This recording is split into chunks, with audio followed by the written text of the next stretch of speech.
Chapter 225. Silin asked a few big hospitals in the city center, but many doctors were too lazy to answer Silin's questions. When those people saw Silin, they would look at his clothes at first glance. If it was not high-end goods, then sorry, they had no time for him. If he was not from the city, then they would not even bother to pay attention to him. There were a few times when Silin didn't even open his mouth to speak, and the doctors all walked away as if they were avoiding the plague. The nurses wouldn't take a second look at you just because you were young and handsome. In a big hospital, there were plenty of rich and good-looking people that people cared about. Who cared about you? Although Chang Xiaoqi could not fully understand, he vaguely felt something. After all, children had an instinctive understanding of the eyes of adults. When he saw the eyes of the doctors and nurses, Chang Xiaoqi's original excitement and curiosity cooled down a lot, and he seemed very quiet. Silin looked at Chang Xiaoqi and did not continue to stick to his cold ass. Based on the current situation, when old man Chang came to seek medical treatment, he had received a lot of such cold treatment. So according to the experience that old man Chang had taught him, if he could not do it at once, he would directly ask the service robots. At least they would be better. Sometimes, non-humans were more approachable than humans. The distance between the hearts of humans could not even compare to that of a machine. After asking about the general situation, Silin estimated that if Chang Xiaowu's condition was to receive a full set of treatment, it would definitely not be less than 100,000 yuan. This was only the lowest configuration of treatment. The higher configuration of treatment was estimated to be 300,000 to 400,000 yuan. There was still a long way to go. After leaving the hospital, Chang Xiaoqi's state was a lot better. After all, he was a child. After seeing all kinds of new things in the city, he temporarily put the discomfort he had just felt in the back of his mind. Silin bought some things according to the items listed on Old Man Chang's list. As for Huimao's fish biscuits, they were not easy to buy. Silin looked at the pet biscuits in the pet supplies store. The quality was not good. According to Silin's understanding of Huimao, the guy would definitely not like it. So Silin found several large stores before he was satisfied with it. It was not in the pet food category. It was for people, and it was what the small bourgeoisie liked. After buying it, Huimao and the little ones could eat it. Silin also went to a few communicators that were currently selling and bought a simple and cheap communicator. Right now, he wasn't in the League of Stars, so the large amount of League of Stars coins in his hands couldn't be used here. After making the purchase, Silin first contacted Old Man Chang. Old Man Chang and Belle were busy at the moment, so it was Little Six who answered the call. Silin asked about the situation in the store, and if there was anything else he wanted to buy. Belle knew that it was Silin calling, so he yelled at Silin to hurry back. He couldn't handle everything by himself. After contacting Old Man Chang's store, Silin then contacted the fat shop owner of the parts market. The fat shop owner was very reluctant to see Silin leave, so he left his number with Silin and told Silin to contact him after he bought the communicator. It had to be said that the fat shop owner really thought highly of Silin. Besides, there might be a few more parts transactions in the future. The fat shop owner had given Silin a 20% discount and had even taken the initiative to contact him. This was already giving enough face, so he couldn't throw a tantrum, could he? That was called not wanting face when given face. The fat shop owner was very happy. He wrote down Silin's number and said that he would contact Silin as soon as his flying car model was finished. While Silin was making his purchases, someone had already clearly seen Silin's every move, including the person Silin was contacting. Ikiki, do you think our prince is a good person? Hasn't His Highness always been like this? Ikiki, the person who played the good cop in front of the planetary government, frowned after reading his subordinate's report. I can't believe we ran into that fatty. Which fatty? Muzo moved closer to read the report and exclaimed in surprise. So it's him. Didn't the Sizer family kidnap him? Ikiki curled his lips and said, he's a freak who's about the same as our prince. He paused for a moment before sighing. He's gotten fatter again. Silin took Chang Xiaoqi to buy a couple of children's clothes and a set for himself. Although they weren't high-end goods, at least they looked about the same as the average person in the city. This way, He wouldn't be kicked out of certain places before he could even open his mouth. Silen sighed as he looked at the balance in his hand. It was just like what Silen had heard the old people in the maintenance street say. We can't get into the city. Silen and Chang Xiaoqi had changed into a new set of clothes. Chang Xiaoqi was very concerned about her new clothes. Although she was usually active and mischievous, and her clothes were scuffed everywhere, she looked very careful after putting on the new clothes. However, she still looked very excited. Even the temptation of candy had been reduced. Silen brought Chang Xiaoqi into a fast food restaurant. Now that Silen and Chang Xiaoqi had changed into a new set of clothes, they didn't stand out in the middle of the crowd. They didn't look like they came from outside the city just by looking at their clothes, so the meal was pretty good. They didn't get rolled their eyes. The people inside the fast food restaurant were talking about the commoners coming into the city from outside the city. They were all joking with a mocking tone. But Silen could see that these people had more or less the same thoughts. It was just that they thought too highly of themselves and were deceiving others and themselves. Even Silen felt sad as he watched Chang Xiaoqi gulp down his food. Although there was a genetic restriction in the League of Stars before, the difference in treatment wasn't so great.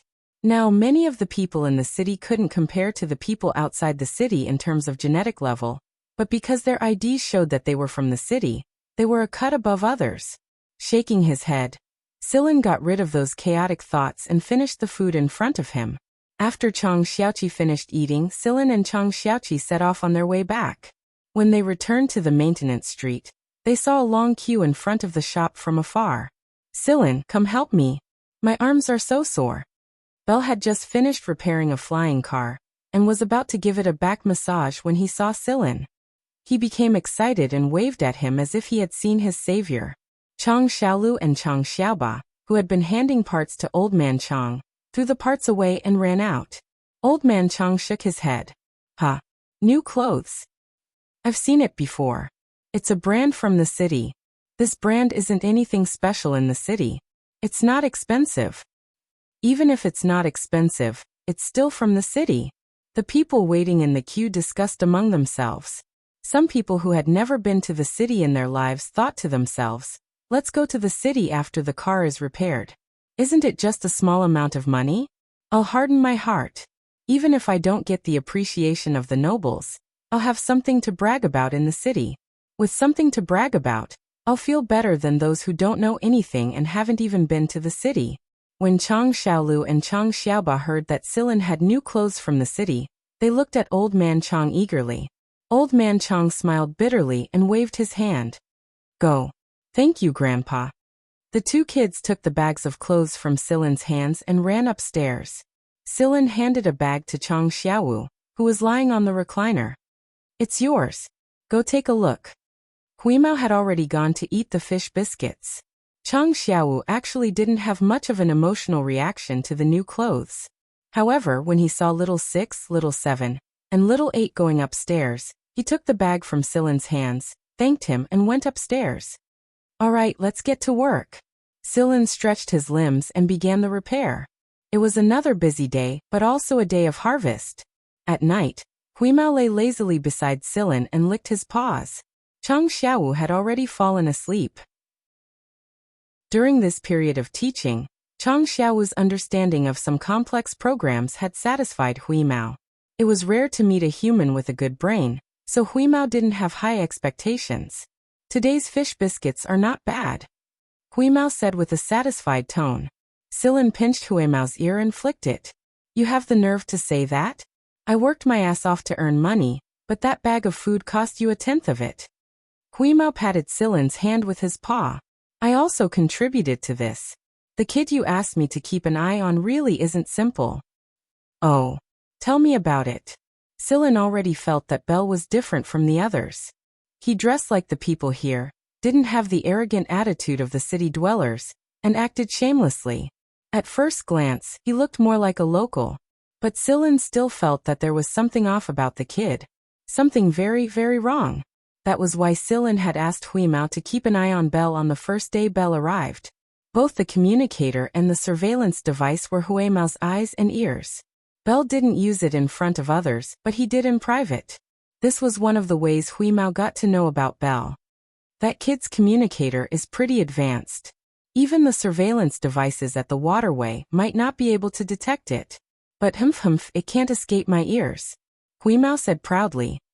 Yes, Master Cat, you're amazing. Sillin curled his lips. This guy always liked to put himself on a pedestal. Huimao got to his feet and said mysteriously.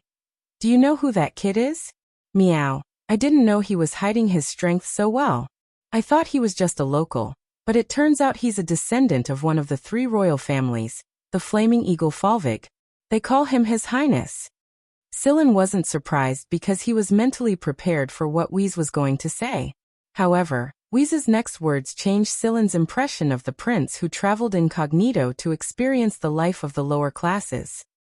That brat secretly arranged for medical staff to be sent over, and even transported a batch of expensive medicine. He's prepared to secretly help Chang Xiaowu during his treatment. This was why Huimao's attitude toward Belle was so much better than before. He wouldn't let Belle pet his fur before, but now, he reluctantly let him. Sillin nodded and scratched Huimao's chin in silence. Sigh, the city really isn't that great. Why do so many people want to go there? In terms of development and skyscrapers, it's nowhere near as developed as some of the planets in the League of Stars.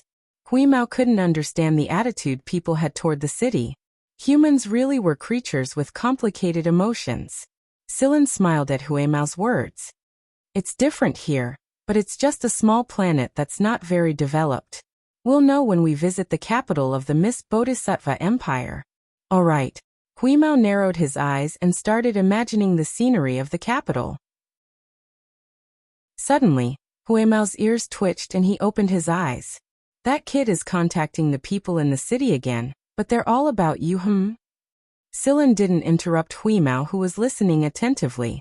He must have heard something important. A while later, Huimao looked at Sillin. You know a fatty? A fatty? Sillin was puzzled. The owner of the second-hand part shop is a fatty. I've run into a few fatties at the hospital and the mall, but that fatty is the only one I know that's special. Yeah, that's the one. They talked about the parts, but... Huimao stared at Sillin with shining eyes. It sounds like that fatty is a noble, and a good one at that. The fat shop owner is a noble? Sillin hadn't thought of that before. He thought of the Maverick Prince Belle because of the Blazing Eagle incident, but the fat shop owner had stayed in the city for a few years. If he was a noble, then the people around him wouldn't have treated the fat shop owner the way they did. This meant that the fat shop owner was also a person who hid his strength well. What's his background? Sillin asked. Huimao didn't answer Sillin's question immediately. Instead, he grinned at something and said, That fatty has a lot of embarrassing things, Sillin.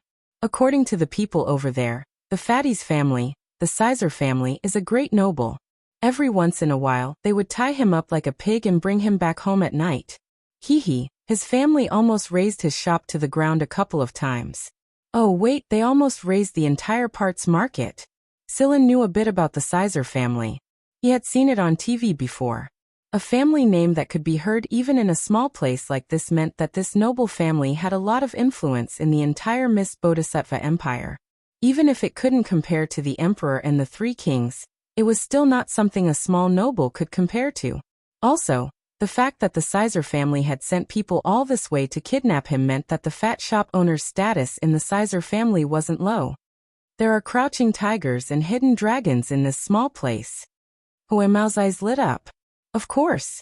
We're the ones who killed star-rank hunters. Sillin. I didn't say we. 3 days later, Sillin received a call from the fat shop owner while he was repairing his flying car. The fat shop owner sounded very excited as he showed off his new flying car model, and urged Sillin to enter the city to study it. Sillin said while repairing his flying car, I don't have time. I've been busy earning my living expenses lately. Why don't you come over yourself? Originally, Sillin was just saying it. Who would have thought that the fat shop owner would actually come over? The fat shop owner might look like a careless person, but he was actually a meticulous person. There was no way he could design those high-precision flying cars otherwise. When Sillin saw the fat owner of the shop, the fat man was getting off a rather shabby old 2-passenger flying car. The corner of Sillin and the others' eyes twitched when they saw the fat man squeezing out of the relatively narrow car door, while taking up two people's space. Sigh, who's this fat man? I don't think I've seen him before. With Fatty's physique, if he stood in the crowd, it would be hard for people not to remember his bloated body that was 2 heads taller than him. Therefore, the car owners in line looked at each other and asked, "Hey, Old Chong, is he from the city?" Old Chong was also puzzled. He didn't know this person. Sillin greeted the fat shop owner and said to the others, "He's a friend from the city." In the eyes of the people, having a friend from the city was absolutely rare and enviable. So what if he had been to the city? He still had friends in the city. At the same time, the people's desire to enter the city grew even stronger.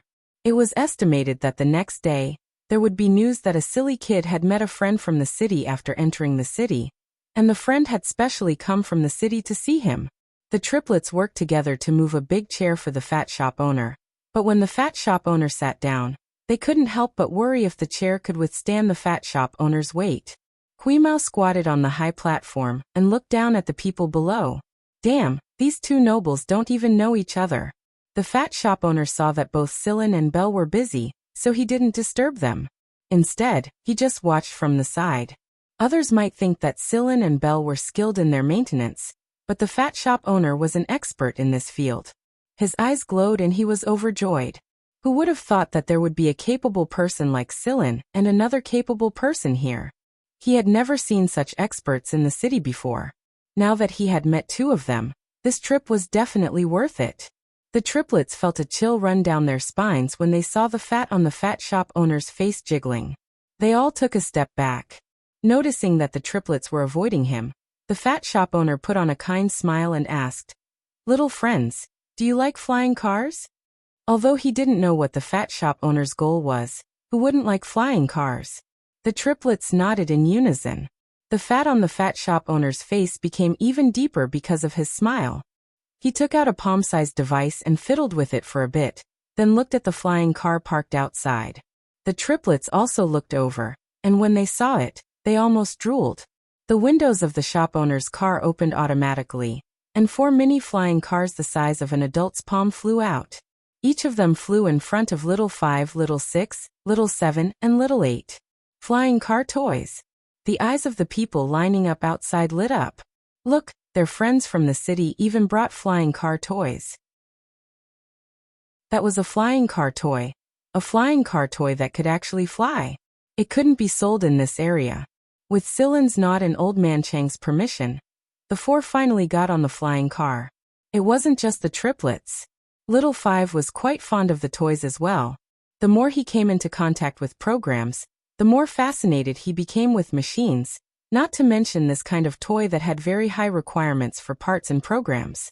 The door of the flying car popped open, revealing a card slot inside. They followed the fat shop owner's instructions and took out the card. After taking it out, the small card unfolded until it was about the size of the device in the fat shop owner's hand. There were many buttons on the thin layer of metal, and the children could control the flying car toys by manipulating these buttons. With the flying car toys, the triplets weren't afraid of the fat shop owner whose fat jiggled when he laughed. They happily played with the flying car. Chapter 226. The shop owner had originally planned to wait until the shop closed, but who knew that there would be so many people here today that there would be a long queue outside until evening. Eventually, the shop owner figured out that these people were all here to see him. He'd come here on a whim, and ended up being the center of attention. Even though he'd been in the auto parts market for a few years, he still couldn't understand the feelings of the people in the civilian district. Still, he didn't mind being watched. It was all an advertisement for Old Man Chang's repair shop. Just as Fatty expected, a lot of people came here because of him. In this place, if anyone had a relative or friend in the city, it was definitely something to be envied and hated. In addition, the flying car toy that Fatty took out for a few kids to play with had spread throughout the entire maintenance street. People from the neighboring streets also came over. Old Man Chang didn't know whether to say it or not. He had to answer the same question several times every time he accepted a job. At the same time, Old Man Chang was thinking, if he had a relationship with someone from the city, Wouldn't Chang Xiao's treatment be easier? Old man Chang was a stubborn man. He stayed in the shop until the shop closed for the night. After dinner, the fatty called Sillin and Belle over to give him their opinions on his flying car model. Other than the 4 flying car toys he had given to the 4 children, Fatty also had 3 flying cars. These 3 flying cars looked similar to the 4 he had given them, but in essence they were completely different. These 3 flying cars were the result of Fatty's painstaking efforts during this period of time. Old man Chang was old, and he had been working overtime for the past few days, so he didn't have the energy to participate in the discussion at night. Moreover, Old man Chang knew exactly what he was capable of, and after observing them for a while, he realized that both Belle and Sillin were experts. What they usually did wasn't even their full strength. Looking at the flying car model in his hands, Sillin opened the door and took a look inside. He studied every part of the car. A tricycle flying car? It was only when Sillin held it in his hands that he realized that the so-called flying car toy was actually a miniature version of a flying car. If it was enlarged to the size of a regular flying car, it would be a tricycle luxury flying car. The materials, parts, circuits, combinations, etc. were all top-notch. Calling it a toy was an understatement. That's right, this is the model of the 3-limbed flying car that I designed. Fatty was very proud of his shooting. Belle didn't look as closely as Sillin did, but he did agree with the design of the flying car. The exterior design of this flying car isn't flashy at all. It looks rather low-key. Indeed. If you only look at the surface of this flying car, you won't be able to tell the difference between it and other flying cars. Only by looking at its internal structure will you know what it is. Fatty smiled and nodded. He looked at the flying car like he was looking at his own child. Belle got goosebumps when he saw the look on the fat man's face. No wonder your son doesn't want to kiss you. It's because you're putting all your fatherly love into the flying car. There were a lot of people who liked to put speed first when designing or modifying flying cars, but Fatty's design told Sillin that he prioritized safety first, followed by all other performance. The 3-limbed flying car was more of a test for the designer, but Fatty had the ability to do a better job. At the very least, this was one of the 2 flying cars that Sillin could give him the highest praise. The flying car he'd seen in Yudo's hometown was nowhere near as good as this one. The only one that could compare was Lung's, but the style of the 2 was different. In terms of price, Lung's was definitely more expensive, but in terms of practicality, the 2 were about the same. The safety factor was also quite high. Belle turned the flying car around in his hands and smirked. How's this car's resistance? As he spoke, Belle wrapped his hands around the flying car. Then he twisted. Screech. An ear-piercing sound rang out. The surface of the mini flying car was almost twisted, but if one looked closely, they would find that there was a small life-saving bag wrapped around the seat of the mini flying car. The twisted body of the car did not twist the life-saving bag. If it was the real size, the people inside should be safe. Not bad. Belle placed the twisted flying car on the ground. Soon, the twisted car began to return to its original state. 2 minutes later, the flying car was almost back to its original state. The super memory composite material. He checked the operating system and found that the emergency system was fully functional. Then there's nothing else to say. Fatty, do you have any other requests? Belle looked at the fat owner. The fat owner scratched the buzz cut on his head. I think it's good enough, but to be sure, I need to take it apart and reassemble it. That way, it'll be easier to understand. If it's the same series of flying cars, there will be some differences. Even if it's a 3-limbed flying car, the focus of each series will be different. Sillin and Belle understood. So you're saying that you want us to help you dismantle and reassemble the flying car? It's like this. It took me a lot of effort to assemble this car, and I even used a few robots, but I still feel that manual labor is better. Sillin fiddled with the little flying car in his hands, trying to get a feel for its structure. Aren't you afraid that will ruin your hard work? No. Wait here, I'll go get the tools first. They're still in the car. The fat owner chuckled as he ran off to get the toolbox. Belle picked up the flying car that he had twisted into a twist, and then returned to its original form. He picked up the tools on display and began to dismantle it. These tools were used to repair normal flying cars, but the fact that he was able to use them as if they were professional tools was a testament to Bell's skill in using them. Bell looked up and stared at Sillin while he was resting the car's shell. Then he lost his cool. There were already parts lying around Sillin's hands, and Sillin had already begun dismantling the core components. But the problem was, Sillin didn't even use any tools. Bell watched as Sillin swiped his hand across the machine's surface, and the parts fell to the ground as if they had come on their own. The fat owner stared at Bell with the toolbox in hand, the fat on his face twitching uncontrollably. He'd already found it hard to believe that Bell was dismantling the flying car with the tools that were used to repair big things. But who would have thought that there was someone even better? Bell stopped dismantling the car. Like the fat owner, he stared at Sillin without blinking. Mo Hung had once described Sillin's dismantling of the machine as a work of art, and he wasn't exaggerating at all.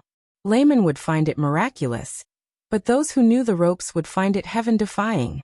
Was this even human's hand? Was this something a human could do?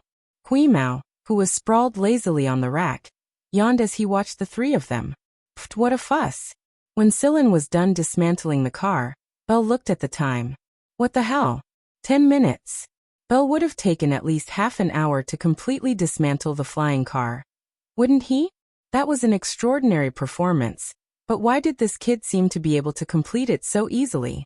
After Sillin finished dismantling the car, the first thing Bell and the fat owner did wasn't to look at the disassembled parts. Instead, they each took one of Sillin's hands and examined it carefully. He looked at it carefully and pinched it again, as if he wanted to take another bite. Sillin pulled his hand back and punched each of them. Bell scratched his head. It's no different from my hand. How did you do it? Just like that. Sillin didn't explain either. He pointed at the separated parts and began to explain. If it's divided into several series, then the rotating blades will definitely be different.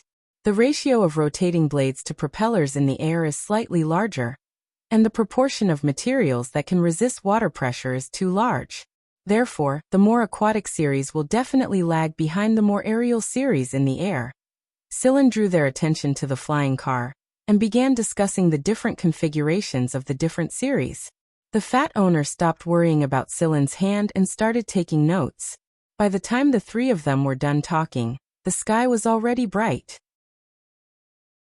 There was already a line of people waiting outside to open the door and place their orders. Fatty rubbed his numb legs and carefully placed the reassembled flying car into his own flying car. The 3 flying cars he had assembled were different from the ones he had assembled before. Each of them had a different focus and belonged to 3 different series of the same type. There were a few series that had not been assembled due to a lack of materials. However, the designs had already been drawn. The fat owner rummaged around in his pocket and took out a card. It was a common memory card of the Mist Bodhisattva Empire. Only 1% of the population on this planet owned one. The rest of the population only used the internal memory cards of the planet. The fat owner handed the card to Sillin a little embarrassedly. This is all I have. I don't have any extra money on me right now. Split it with Bell as payment for your help. Don't say no. I'll feel bad if you do. You guys deserve more. I'll make it up to you in the future. Sillin took the memory card and swiped it with his finger. A string of 7 digits appeared on the surface of the card. It was almost 1,000,000 MB. Sillin knew that the fat owner didn't lack money. After all, the fat owner was a member of a great noble family, and his status wasn't low either. Bell knew this even better, so Sillin didn't refuse the fat owner's offer. He needed money right now. Old Man Chong had already woken up and made breakfast. Sillin gestured to the old man that he didn't need to rest. Old Man Chong sighed and prepared to open the shop, but the fat owner stopped him. One more thing. The fat owner looked at Old Man Chong and Sillin. What do you think of my shop, Sillin? It's okay. Are you interested in taking over? Old Man Chong didn't say anything. He was sure that he would regret it if Sillin took over the fat owner's shop. After all, he would be the only one left to work. Sillin waved a hand. I don't have time. Hey, don't be in such a hurry to turn me down. I think I'll be leaving soon and it'll be a waste if I'm gone for a long time. I'd like to give it to you as a gift, but it'd be even better if you could reserve a room for me. I'll probably have to come back here occasionally in the future. Seeing that Sillin wasn't saying anything, the fat owner added, You don't have to pay for it. I can give it to you after all the paperwork is done. This way, your ID will show that you're a citizen of the city. It's a great benefit, and I won't care who you sell the shop to in the future. What do you think? The fat owner glanced at Old Man Chong while saying this. His meaning was clear. If you don't want to run the shop after you take over, then give it to this family. Why wouldn't you want such a great benefit? Is the shop big? Belle looked very interested. If it's big, I'll be able to freeload there more often in the future. It's 5 times bigger than this place. It's at the parts market, the fat owner said. Although the shop wasn't big in the parts market, it was still much bigger than Old Man Chang's. Okay, do I need to do any paperwork? Sillin asked. The fat owner was very happy that Sillin was willing to take over his shop. He quickly waved his hand. No need, no need. I'll bring some paperwork over tomorrow. You can pack your things. We'll talk after the paperwork is done.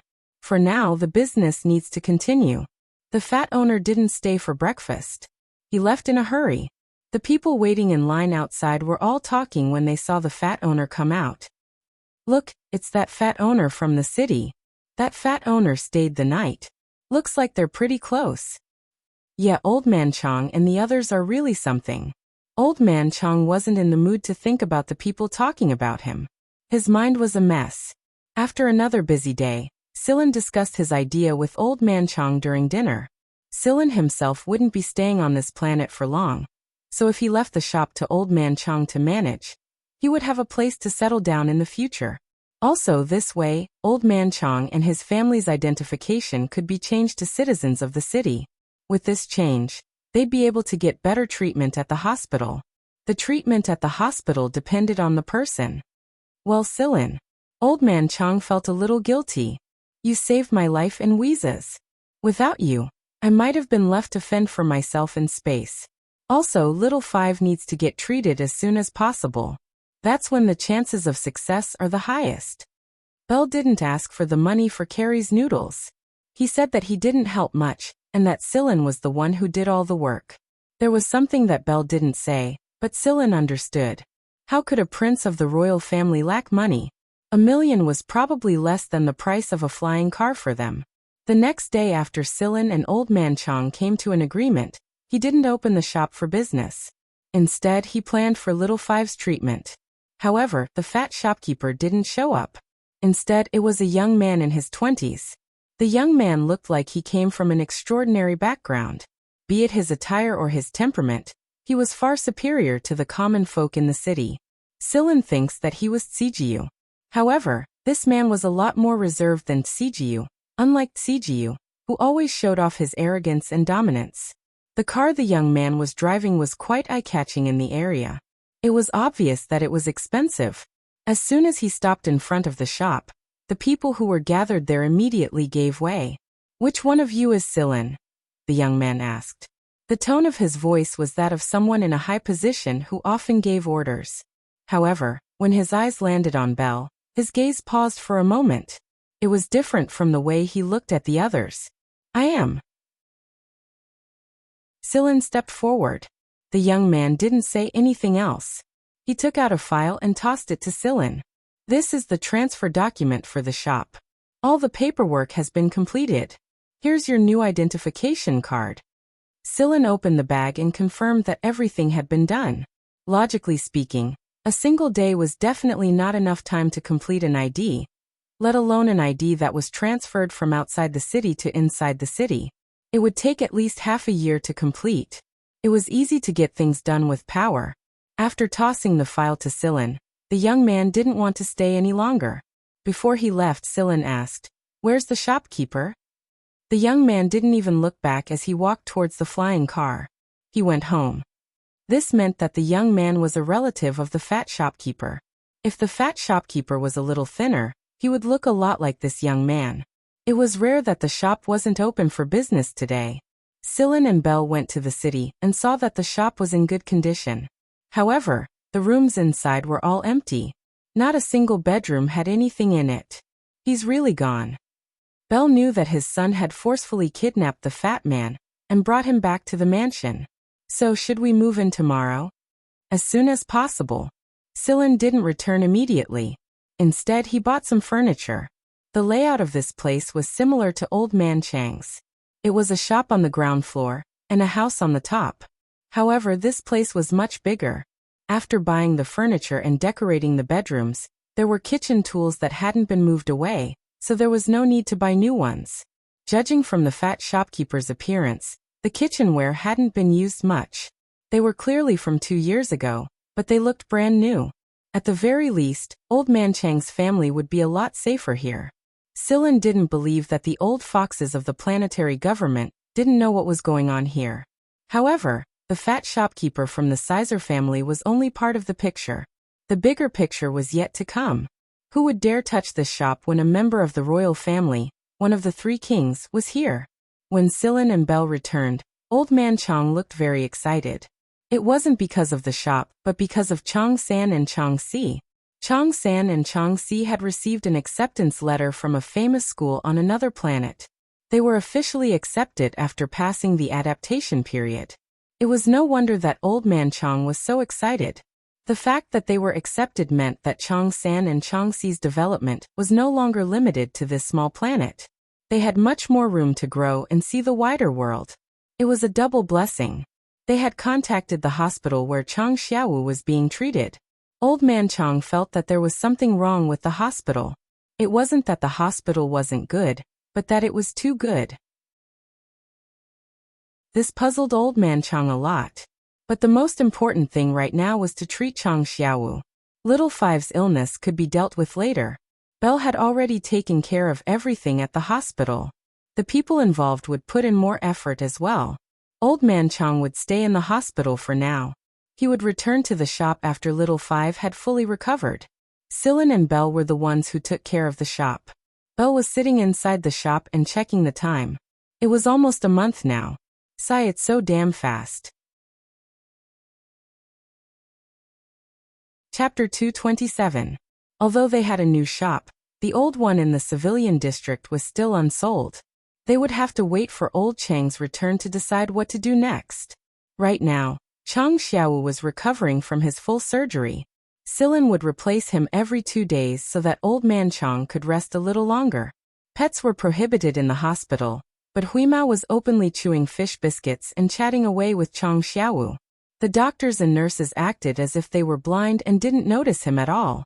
Every time Sillin went to visit Chang Xiaowu, he would bring the triplets with him. This way, he would be able to relax and recover faster. Sillin, did you do what happened to Xiaowu? Old Chang asked Sillin outside the ward. Previously, he had been suppressing it in his heart. Now that he saw that Chang Xiaowu's recovery was going well, one of his many years of worry had finally been resolved. Now that he thought about it, he also wanted to clarify this matter. Sillin looked at the 4 kids in the ward and replied, "No, I only paid part of the money. As for the rest, I don't have the ability to do that." Old Chang frowned. Then is it that fat shop owner from last time? Nope. Sillin shook his head. Old Man Chang was really puzzled. He was just a lower-class commoner, and did not know any nobles. Otherwise, he would not have delayed Chang Xiaowu's illness for so long, and first brother Chang and second brother Chang would not have died so early. Sillin, tell me. Let this old man have a goal to repay. Sillin smiled. This is really nothing to him. He's not even interested in the $1,000,000 Fatty gave me. When Sillin said this, Old Chang thought of Bell, who was staying in the shop to look after it. He was so shocked that he was tongue-tied. Bell. Yes, but it's better to keep it a secret. He doesn't want too many people to know. I understand that, Old Man Chang said with a sigh. If that was the case, then he must be a noble. Who would have thought that the young man who worked in the civilian district was a noble?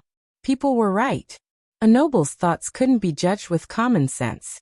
Otherwise, why would he go to such a poor place to suffer instead of being a noble?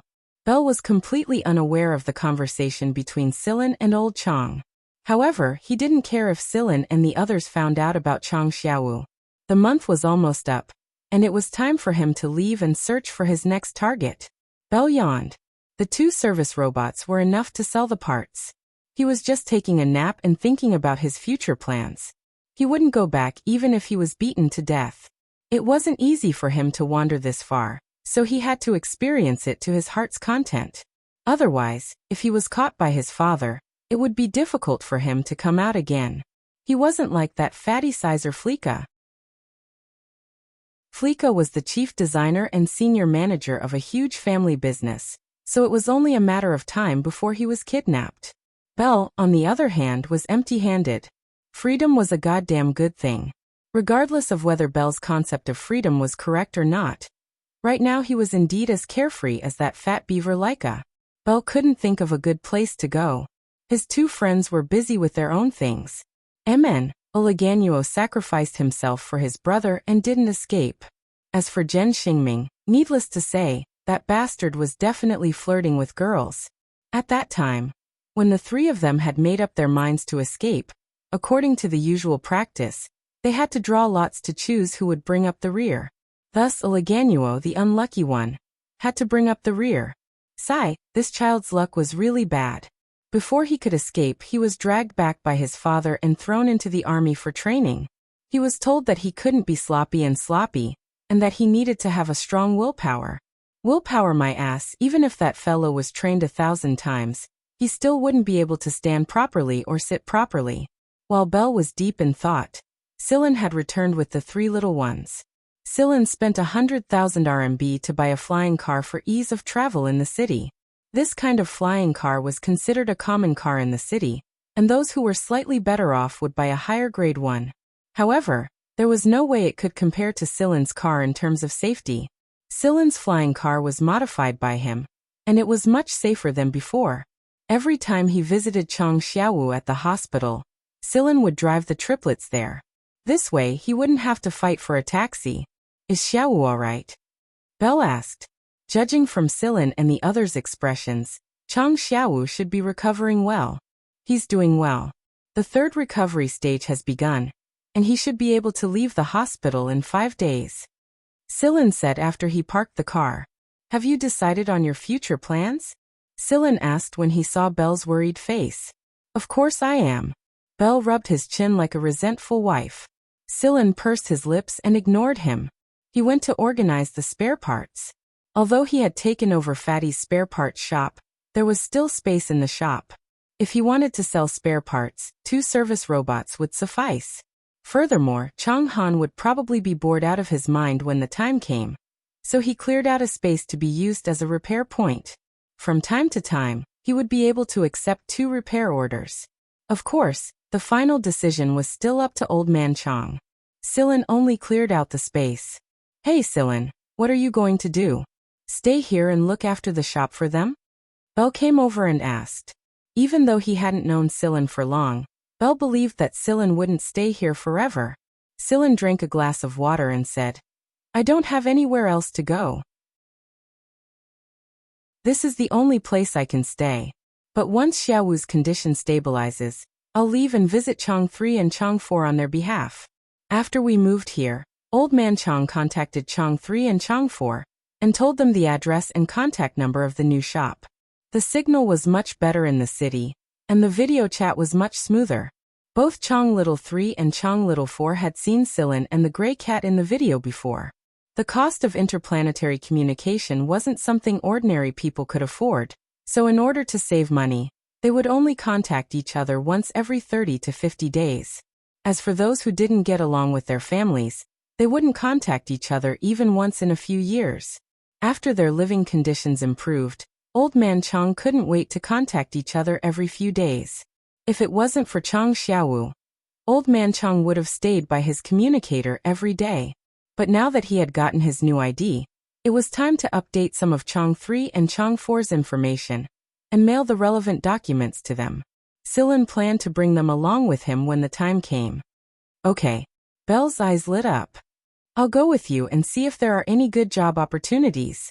I heard Little 3 and Little 4 are studying at a famous school in this star region. Their names are Papa Tua or something. Sillin said. It's Baron Bato. As expected, the so-called top 10 middle schools in the 23rd star region were nothing but a pile of shit in the prince's eyes. Inside the tall building at the center of the city, Muzo rubbed his eyes. Ikeki, my eyelids keep twitching. Do you think our prince is up to something again? Ikeki didn't answer, but he looked like he was constipated. Based on their understanding of the prince over the years, the appearance of similar symptoms meant that the prince was about to start a new experience. 5 days later, Celine drove a flying car to pick up Chang Xiaowu and Old Man Chang. After treatment, Chang Xiaowu's complexion was no longer as sickly as before. After he had fully recovered, he could run and run like a normal child. Sometimes being naughty was a luxury. At least, Chang Xiaowu had never experienced it in his life. However, Chang Xiaowu didn't seem to be a fan of strenuous exercise. In the future, his goal was to strengthen his body. His main focus was on programming. With Huimao's guidance, Chang Xiaowu's understanding of mechanical programming was even deeper than some so-called experts. In the past, he didn't have the physical strength to support his desire, but now that he had a healthy body and his family's financial situation had improved, he was able to solve more new and interesting machines in the city. Just as he planned, Silan prepared to go out for a while. Before he left, Old Man Chang took everyone to talk to Chang Xiaowu and Chang Xiaowu on another planet. Both Chang Xiaowu and Chang Xiaowu were very happy that Chang Xiaowu had recovered. Old Man Chang gave Silan 100,000 MB and asked Silan to pass it to Chang Xiaowu and Chang Xiaowu. It was said that one should only report the good news when they were away from home. And Chang Xiaowu were precocious to begin with.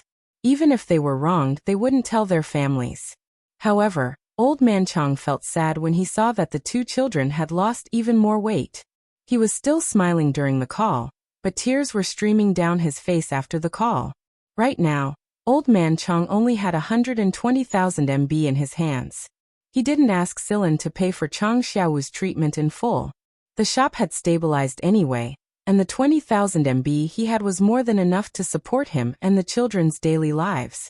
Silan wasn't worried about the shop either. After all, the great nobles had given them a heads up, and they would take care of the planetary government from the shadows if anything happened.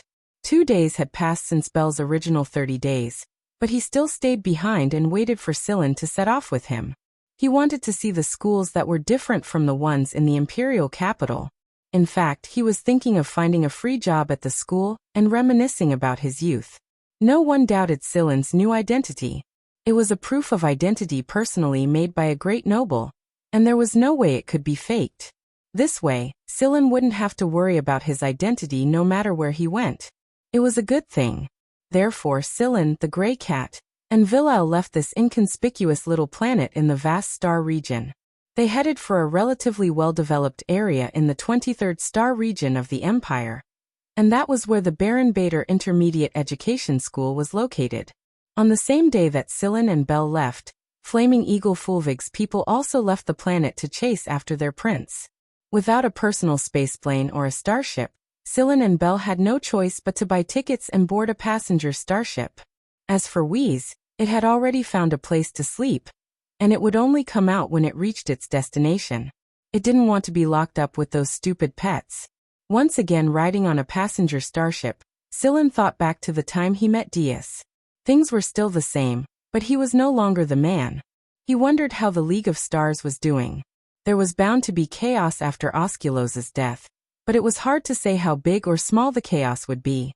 Belle looked very excited. He had experienced many different kinds of life, but it wasn't common for him to ride a passenger starship like this. Of course, Muzo and Ikiki wouldn't let him ride alone. Silan could sense that there were a couple of people watching them from inside the cabin at all times. It was Belle, but the prince didn't seem to notice them at all.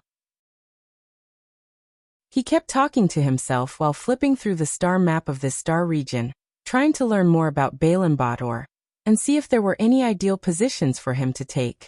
The Mist Bodhisattva Empire's star region wasn't as big as a single star region in the League of Stars, but the number of habitable planets here wasn't any smaller than a single star region in the League of Stars.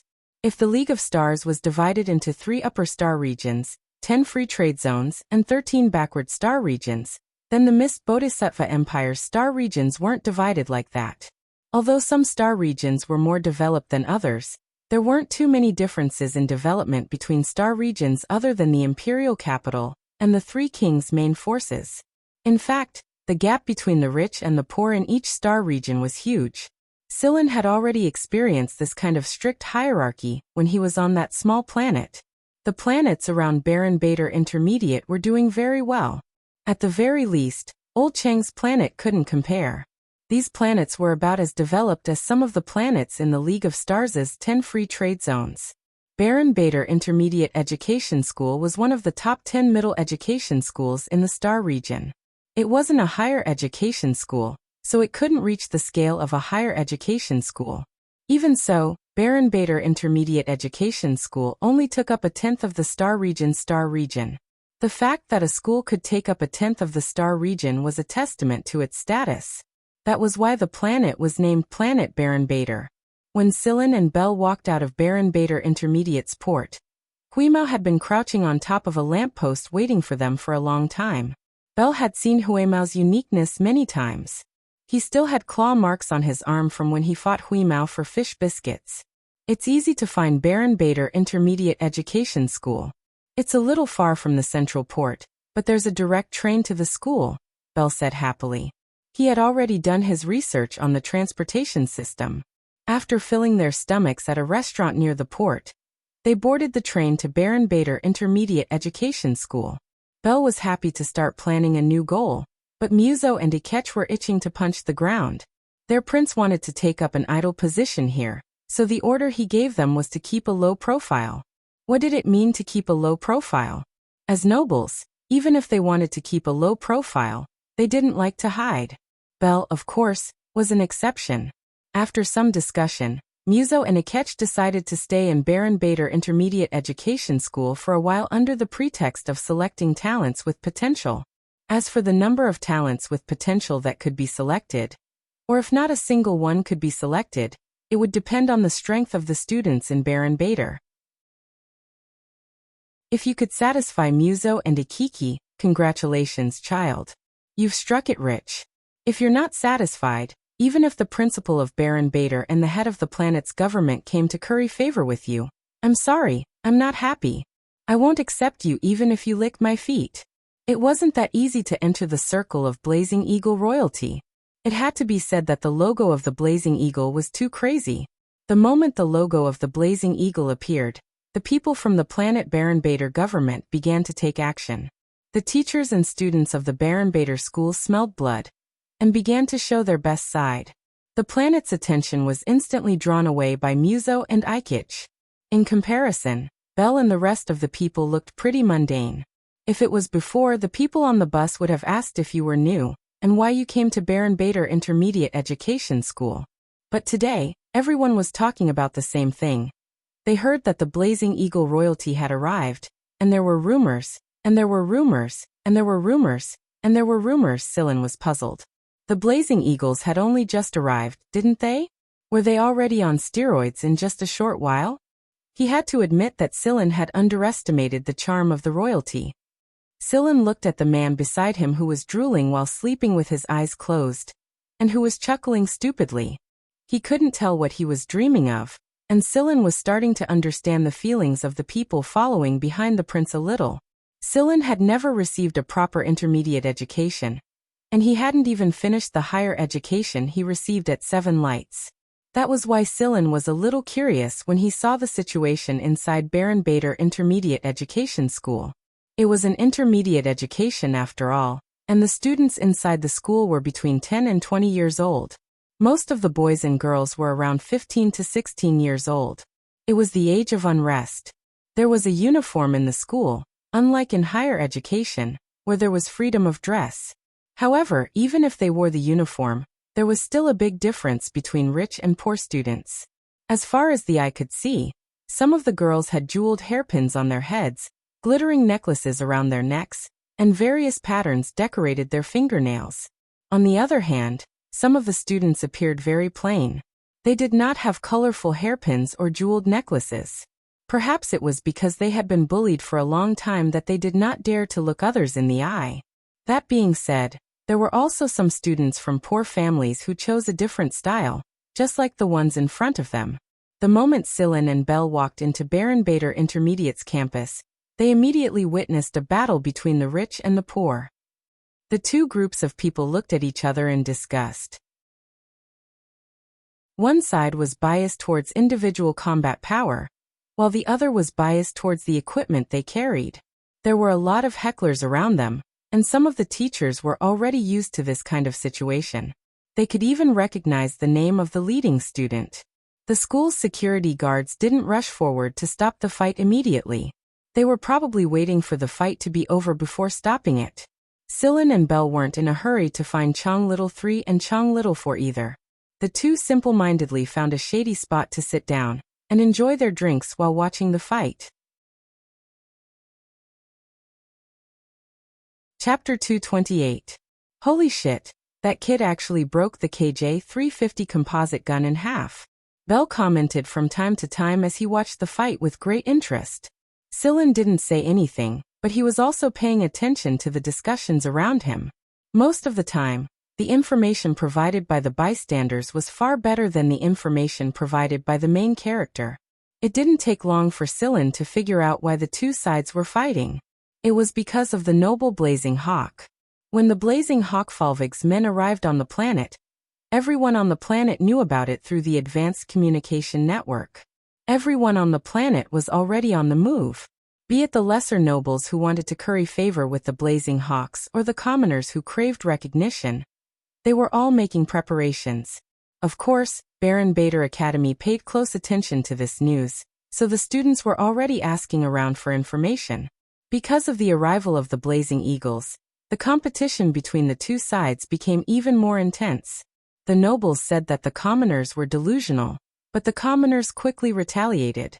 In the last semester's comprehensive rankings, more than 60% of the top 100 were commoners. This was a disgrace that the noble students had always felt. In the end, the two sides started fighting. A closer look would reveal that both sides were holding back, which was why the school's security guards were able to watch from the sidelines. As long as there weren't any major incidents, the school would turn a blind eye to the fight between the two sides. To put it nicely, it was exciting competition. However, right now Sillin was puzzled. Why did a commoner have the guts to pick a fight with a noble here? Weren't they afraid of the nobles' retaliation? It wasn't that Sillin thought poorly of the nobles, but there were far too few people like Belle. Back on Old Chang's planet, the few nobles he'd seen looked down on others with their noses raised high, as if to say, "Don't piss me off or I'll kill you." It was hard to compare to the current situation. Sillin asked Belle directly because he didn't understand the situation. After all, Belle was a real noble. "Belle, is there little difference between the commoners and the nobles in the school?" Belle rubbed his chin. "That depends on the school. The better the school, the smaller the difference in treatment.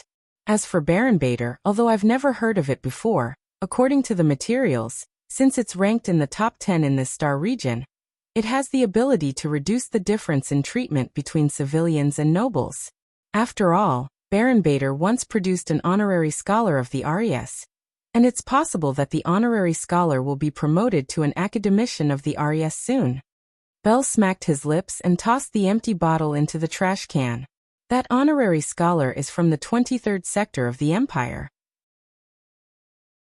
He received his secondary education in Baron Bader when he was young, but he was picked up by a school in the sector where the imperial capital is located because he excelled too much. After that, he entered the Royal Academy of Sciences and became an honorary scholar. Isn't there a lot of space in the introduction of the school in Baron Bader about the honorary scholar coming back to his alma mater to give a speech? Of course Sillin knew that Baron Bader had produced an honorary scholar, but he didn't think that it would be enough to make Baron Bader compromise to such an extent. It was because he had seen the difference between nobles and commoners that Sillin was surprised to hear that a commoner could argue with a noble student at Baron Bader, and the school didn't seem to care at all. Belle chuckled when he saw Sillin's surprise. "That's the RAS we're talking about. It's no small institution. It's the RAS. My old man tried to push me into it back in the day, but I failed. I have no talent in my head." Belle pointed at his own head, but he didn't sound depressed. It was as if he was talking about something normal. Belle told Sillin a bit about the RAS, And it was only now that Silen realized that nobles weren't the only ones standing at the top of the Mist Bodhisattva Empire. The RES was the highest academic institution and research center in the Mist Bodhisattva Empire. It was also the highest hall of honor for researchers. It was an independent institution that wasn't directly under the control of the Mist Bodhisattva Empire. Interestingly enough, 70% of the RAS's members were commoners, not nobles. It was also worth mentioning that the current president of the RAS was a commoner.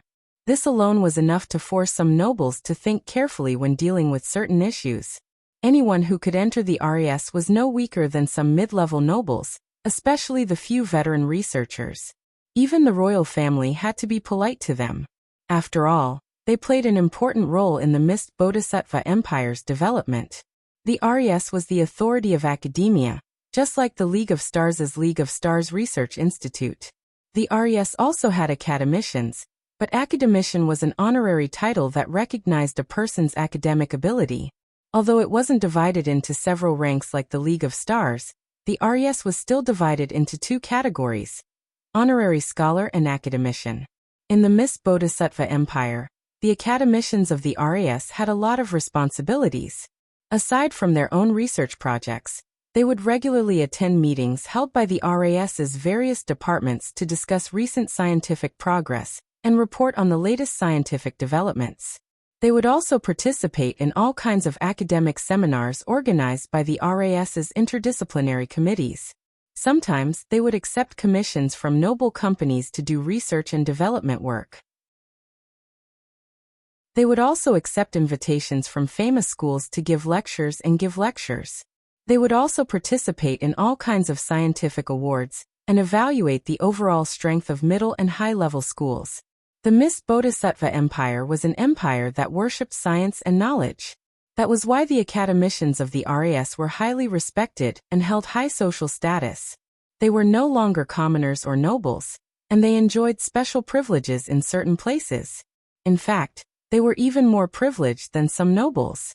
There were many times when a noble's family business would need to hire the RAS's guidance if they wanted to develop properly. One could imagine what would happen if a noble completely offended the RAS's people.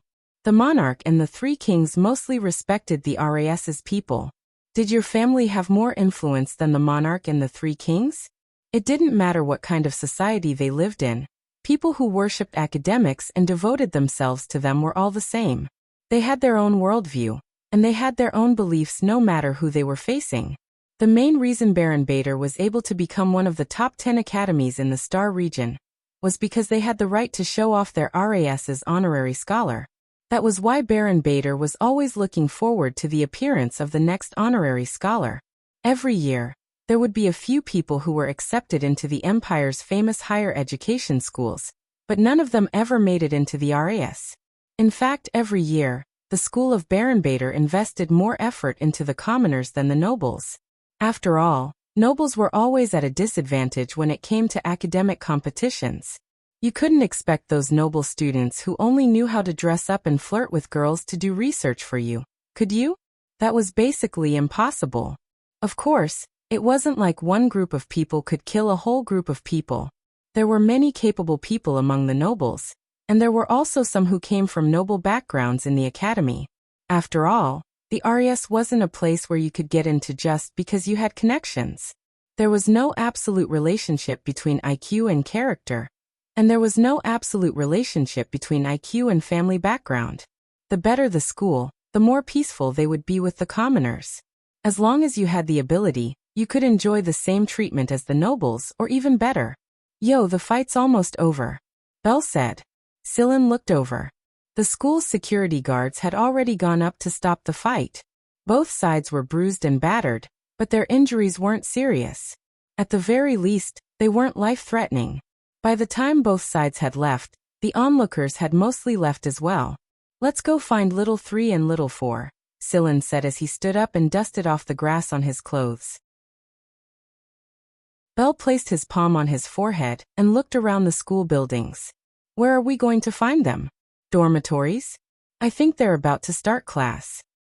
Silen, that electronic bulletin board over there shows the overall ranking of the students. Huimao pointed in a direction. There was a large bulletin board not far away. It was used by the school to announce the results of the comprehensive test. Let's see if we can find little 3 and little 4's names. Sillin and Belle walked over to the bulletin board. Since the board had been showing the overall ranking for quite some time, there weren't many people around to see it. Belle looked through the top 100 names of the first grade and sighed. I don't see little 3 and little 4. Yes, they are in the 31st and 37th place. Sillin pointed out the names to Belle. 31st Chang Xiao and 37th Chang Fu? Not little 3 and little 4? Little 3 and little 4 are just their nicknames. Chang Xiao and Chang Fu are their real names, Sillin explained. I see.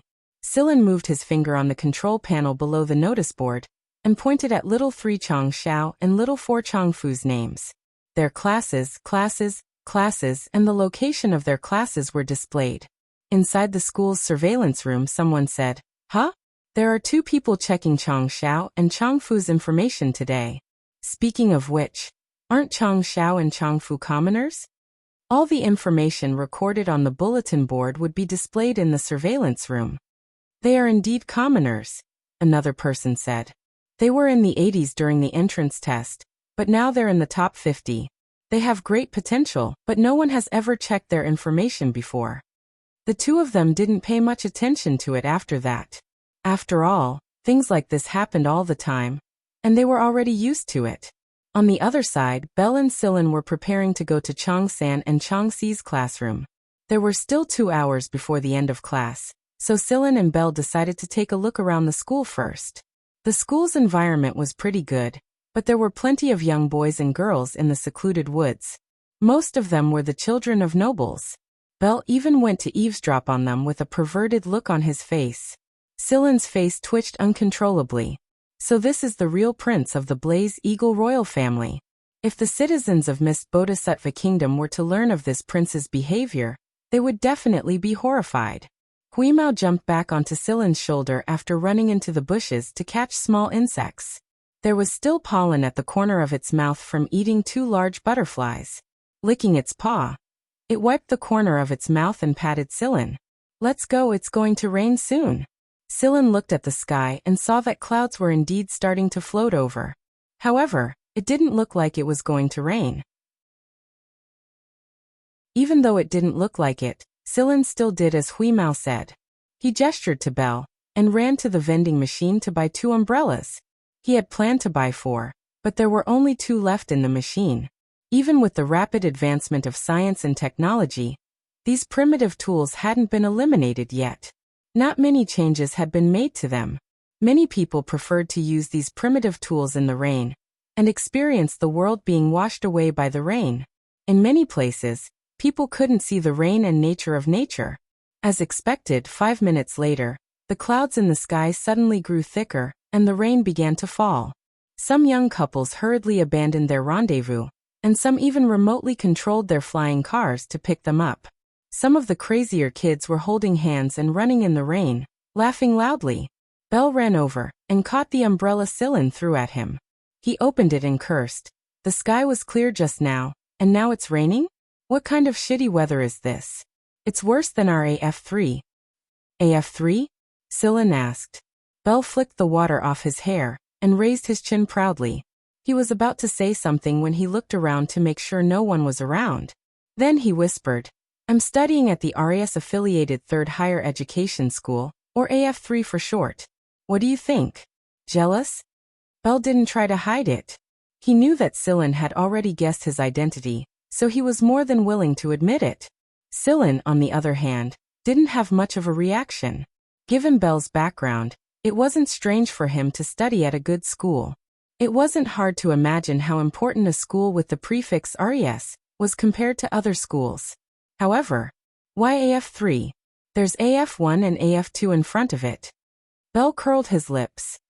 There are only 3 higher education schools affiliated to the RES, and our AF3 is the most normal. The other 2 schools are filled with freaks.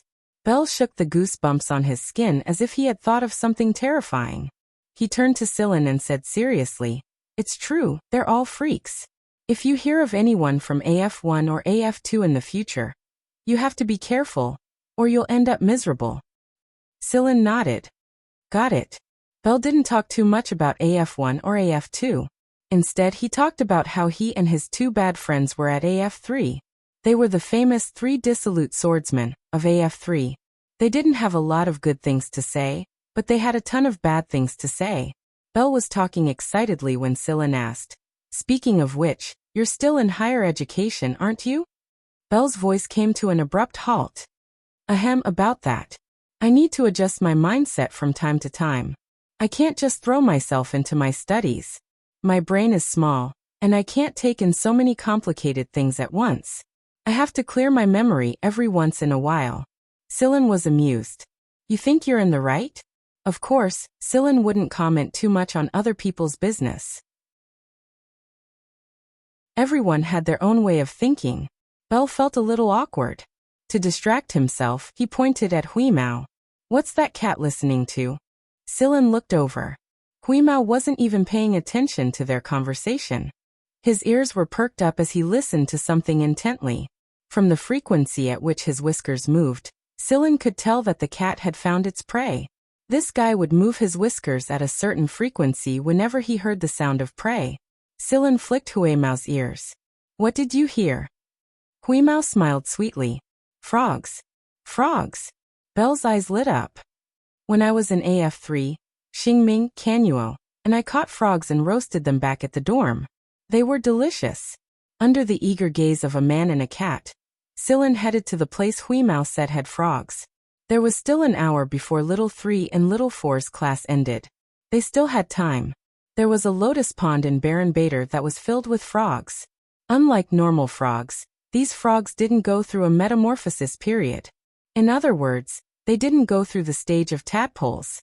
Instead, they directly developed into frogs. The lotus pond was huge, and the weather in Baron Bader was perfect for the growth and reproduction of these frogs.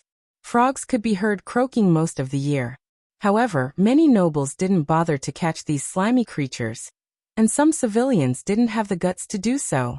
After all, in Baron Bader Academy, it was good enough that they could enjoy relatively equal treatment. They didn't dare to catch the frogs in the lotus pond. Some nobles saw them catching frogs and laughed at them. After that, very few people came to catch frogs. Maybe it was because the students of Baron Bader didn't attack the frogs sitting on top of the lotus leaves carelessly that the frogs had grown bolder. They didn't even move their legs when they saw Sillin and Bell walking towards them. Only when Bell caught him with a smirk on his face did he croak, then fall silent as Bell skillfully knocked him out cold and tossed him aside. 1. Keep going. We have to get at least one dish. Bell was very skilled at catching frogs. He held an umbrella with one hand and grabbed a frog near the road with the other. Huimao had already jumped into the pond to play. There were plump fish and stupid frogs in the pond. It was enough for him to play for a while. Sillin put the frogs that Bell knocked unconscious into his bag, and thought about how he was going to eat them later. While Chong San and Chong Si were listening attentively in class, they would never have imagined that these two people who were older than them by more than 10 years and should be much more mature were currently catching frogs in their school's lotus pond. Chapter 229. The rain had stopped for 20 minutes or so, but it suddenly started pouring again right before the end of class. The rhythmic sound of music rang out. It was the end of the class bell, and it was also the chorus of the school song of Baron Bader. Many students rushed out of the classrooms in the teaching area. The wealthier students who had smart flying cars directly walked into the cars that were already parked there, so they didn't need to be drenched in the rain. Some people came to pick them up, while others waited for the school bus. A few noble students came out together and boarded their flashy flying cars. Then they made a 180-degree turn and threw the dripping rainwater onto the people around them. Looking at the people who laughed and left, the rest of the people pointed at the back of the car and cursed. Changfu IV and Changfu were doing homework in the classroom. It was raining heavily outside anyway, so he didn't bring an umbrella. He could save the money for the school bus ride. Chang III, Chang Xiao, was reading a book next to Changfu. It was a book she had borrowed from the school library yesterday that described the main characteristics of the Miss Bodhisattva Empire's star regions. Chang III and Chang IV were twins, but their personalities were very different. Chang the third was always smiling, just like her name. Chang the fourth, on the other hand, rarely smiled. She was always lukewarm except for a few people she was particularly close to. A girl walked over while the two were busy. She could tell that Chang Fu came from a wealthy family. Chang Fu, I have an extra umbrella. You can borrow it. The girl placed a double-layered foldable umbrella on Chang Fu's desk. The umbrella was about 3 meters wide when opened. It was enough for Chang Fu and Chang Xiao to use. Before Chang Fu could refuse, another shrill voice rang out. Yo, trying to curry favor again. Say, Lanani, you're a noble, aren't you? You're a disgrace to us nobles. The speaker was a girl about the same age as Lanani. She was dressed very well, with shiny chains around her neck and wrists. Chang Xiao closed her book and looked at the frowning and impatient Chang Fu. She sighed. What a low EQ guy. She had to mediate every time. Chang Xiao was about to say something when a cat's meow caught her attention. Why would there be a cat in a classroom? What's more, it was a rainy day. Chang Xiao followed the sound and saw a huimao squatting on the windowsill, staring at them with its round eyes. Who? Chang Xiao cried out in surprise. Chang Xiao and Chang Fudong had met huimao when they were watching a video at home. Seeing huimao, Chang Fu, who had always kept a straight face, also revealed a trace of a smile. If Weiss was here, it meant that Silin was also here. Chang Xiao closed his book and quickly packed his things. He thanked Lanani and left with Chang Fu. Silin and Belle were standing outside the school building with umbrellas in their hands. When they saw Chang Xiao and Chang Fu, Silin waved them over. Brother Silin, when did you arrive? Chang Xiao asked. I came here at noon today. Taking Chang Xiao's bag, Silin opened up the second layer of the umbrella to cover the area. Silin and Chang Xiao shared one umbrella, while Belle and Chang Fu shared the other. Belle, on the other hand, was quite talkative. He didn't stop talking on the way to Chang Fu's dorm, from the fight they'd witnessed at the school gates to where they'd gone to catch frogs at the lotus pond. Watching Chang Xiao and Chang Fu leave, Lanani waved her hand and a pink flying car flew over to her. Lanani jumped into the flying car and swung the car, throwing all the rainwater at Sharapova, who had been making sarcastic remarks just now. You wait, Lanani. Sharapova stomped her foot and hopped into her red flying car. Perhaps she was too angry that she lost control of her car, and it collided with another flying car next to it, causing another commotion. Still, things like this were common enough. The two left cursing at each other. Chang Xiao and Chang Fu's dorm rooms weren't far from each other, but everyone was heading straight to Chang Fu's room to roast frogs. Every dorm room had 4 bedrooms and 1 living room, and every student had a 15 square meter bedroom. They didn't have to pay for their accommodation fees, and the top 100 students were free of charge. However, most of the students here were commoner students. Noble students preferred single apartments, and they would rather pay a high rent than live with commoner students. Someone had already returned to the dorm room, and the bathroom was running. Hearing someone's return, the boy opened the bathroom door and was just about to jump out naked. Luckily, he reacted fast enough to stop himself midway when he saw a stranger and a girl in the room. Hee, so it's Chang Xiao. The boy said a little awkwardly. Everyone knew about Chang Fu's twin sister. Chang Xiao rolled her eyes at him. She knew the personalities of Chang Fu's roommates very well. His name is Kurt, and he's my roommate. Chang Fu introduced him simply. After Ku Te greeted him, he retreated back to his shower. Not bad. When he saw Chang Fu and the others, Silin thought that he was reminded of his time at Seven Lights. Sigh, I'm still homesick. Belle didn't think too much into it. He went to the kitchen and rummaged through the stuff. Finally, he dragged out a dusty simple grill from under the groceries, washed it, and began to process the frogs impatiently. Silin didn't help Belle as he watched him skinning the frogs with practiced ease. The guy could do it all by himself. While Belle was taking care of the frogs, Silin called Chang Xiao and Chang Fu into the room and gave them the card with 100,000 MB worth of money. Old man Chang gave it to them. He then explained the current situation of the shop to them. This carry has 100,000 MB on his card. The shop is much better now, and the standard of living is much better. You don't need to be too frugal. You're still growing, and you can't starve. You won't be able to keep up if you lack nutrition, and you won't be able to pass the general evaluation. Am I right? A while later, Sillin came out of the room. His main purpose this time was to pass the card to them and pass their new identification documents to them. The moment he walked out of the room, Sillin saw Belle and the boy named Kurt squatting next to the grill and working on it. Belle was sharing his own experience. The more primitive the grill, the better. There's no way the sealed automatic grill machine can make a frog taste as good as the former. Speaking of eating this thing, Sillin shook his head. Gluttons like these were everywhere. Seeing Chang Fu and the others come out, Kurt turned around and said, "Oh right, Lu Jie said he'd bring us food. Should we tell him not to?" Lu Jie was their roommate, and he dragged them to the cafeteria the moment class was over. Chang Fu nodded. "I'll tell him." He took out his communicator and dialed Lu Jie's number, but the call didn't connect even after a long time. Chang Fu dialed again, and the call connected this time. However, the person on the line wasn't Lu Jie, but another roommate who was closer to Lu Jie. The call was cut off again before he could even say 2 words. However, the image that popped up on the communicator showed the situation on the other side. It was a mess. "Another fight?" Chang Xiao asked. "Doesn't look like it. Something must have happened." Chang Fu dialed the number a few more times, but no one picked up. He picked up an umbrella and walked out. "I'm going to the cafeteria to take a look. Hey Lil Four." Chang Xiao saw Chang Fu run off without looking back, so she turned around to look at Sillin. "Big brother Sillin, I'm going to take a look too." "Sure, let's go together." Sillin grabbed the umbrella and walked out with Chang Xiao. "Wait for me." "Hey kid, you stay here and roast the frogs. You have to be careful not to burn them. If you burn one, go to the lotus pond and catch another one to make up for it," Belle said as he poked Kurt's forehead. Kurt wanted to cry.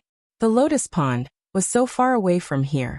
There were quite a few cafeterias in the school. Lu Jie and the others liked the one closest to the training grounds the most because it had the most meat and portions. Before Chang Fu even got close to the cafeteria, he saw a group of people at the training grounds in the distance, shouting and shouting in the heavy rain. They really were fighting again. Chang Fu rushed over. Lu Jie and the others were easy to find because they were usually the vanguard of a fight. However, Chang Fu couldn't find them even after searching for a long time. He casually grabbed a person to ask. This person was also a commoner student. Right now his eyes were bloodshot from fighting. "These damn nobles. They injured Lu Jie and Tai Tuesday. They've gone too far. I'll fight them to the death." After saying this, the child rushed back into the fray. Injured? Seriously injured?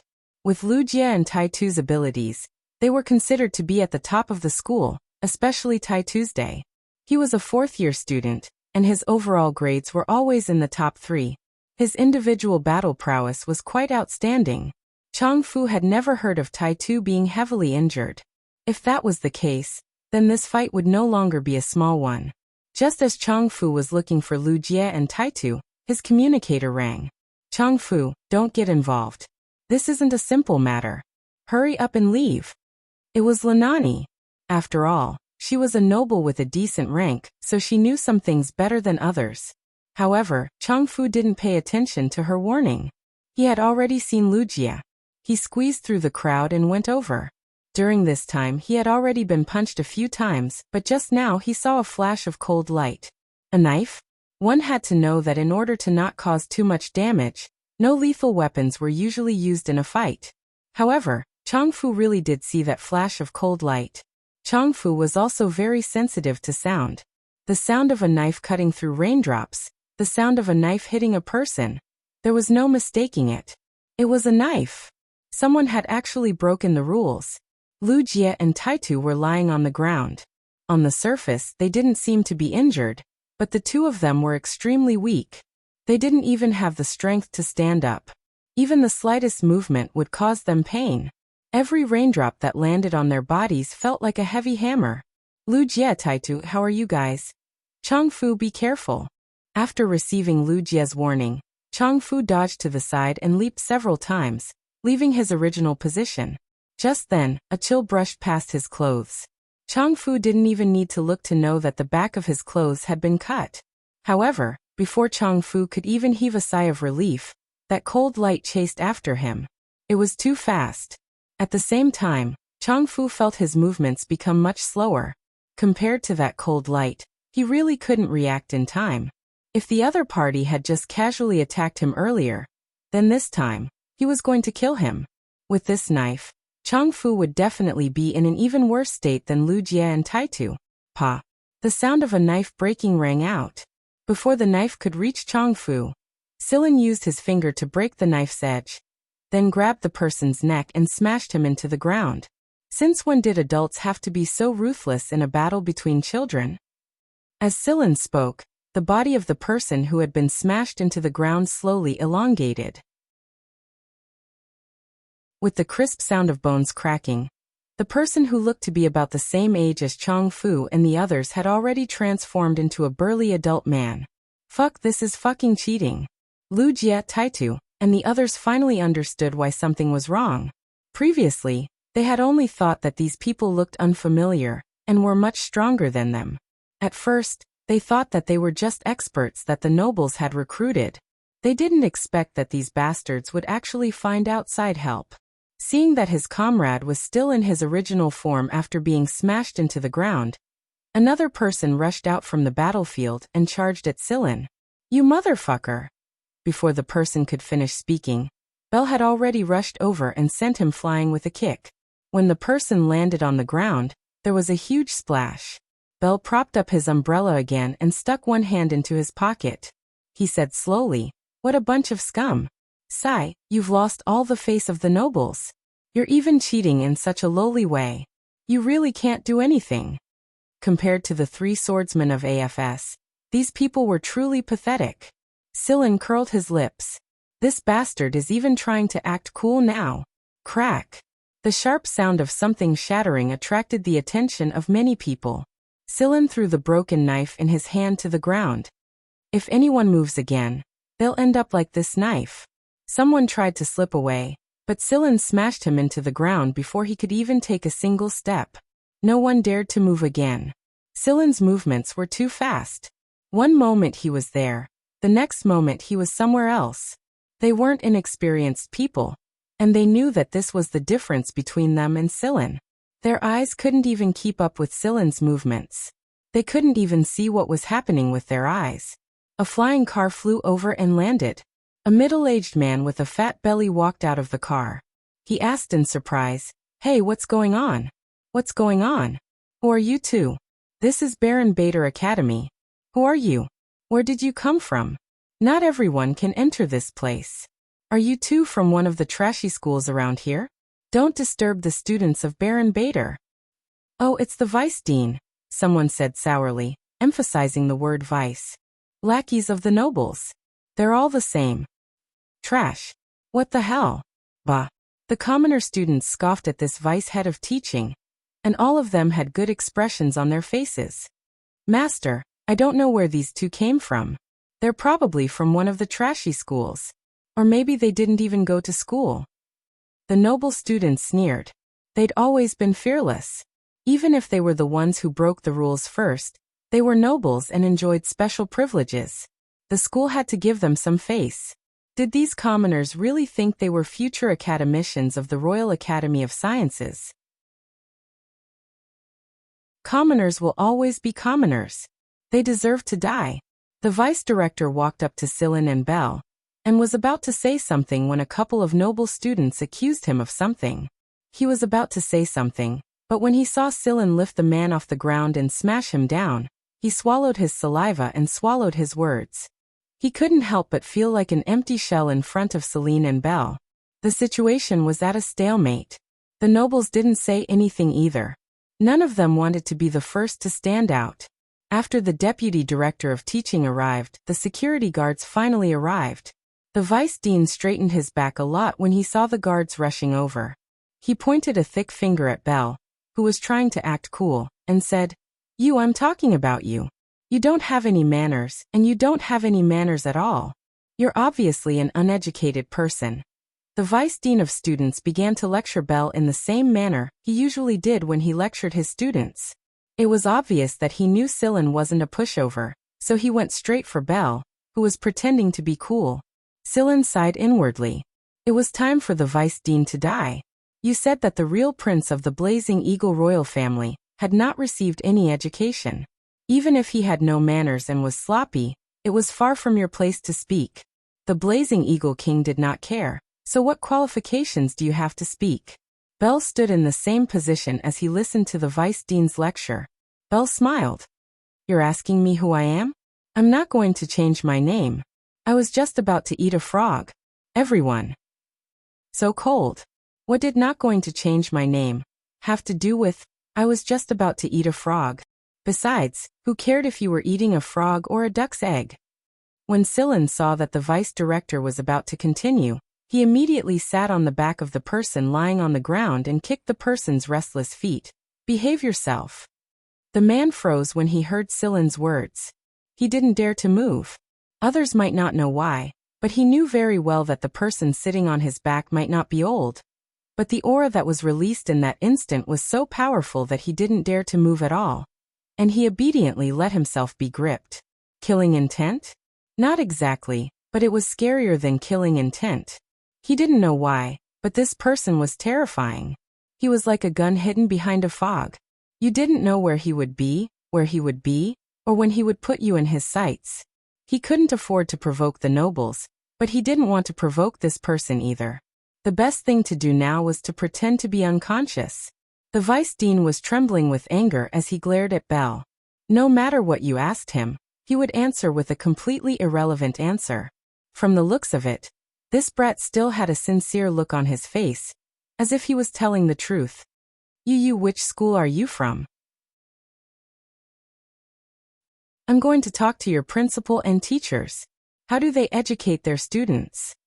I'm afraid you don't have the right. Let me tell you, I know all the principals of the top 10 schools. Regarding this, the deputy head of teaching was very proud and was quite proud of himself.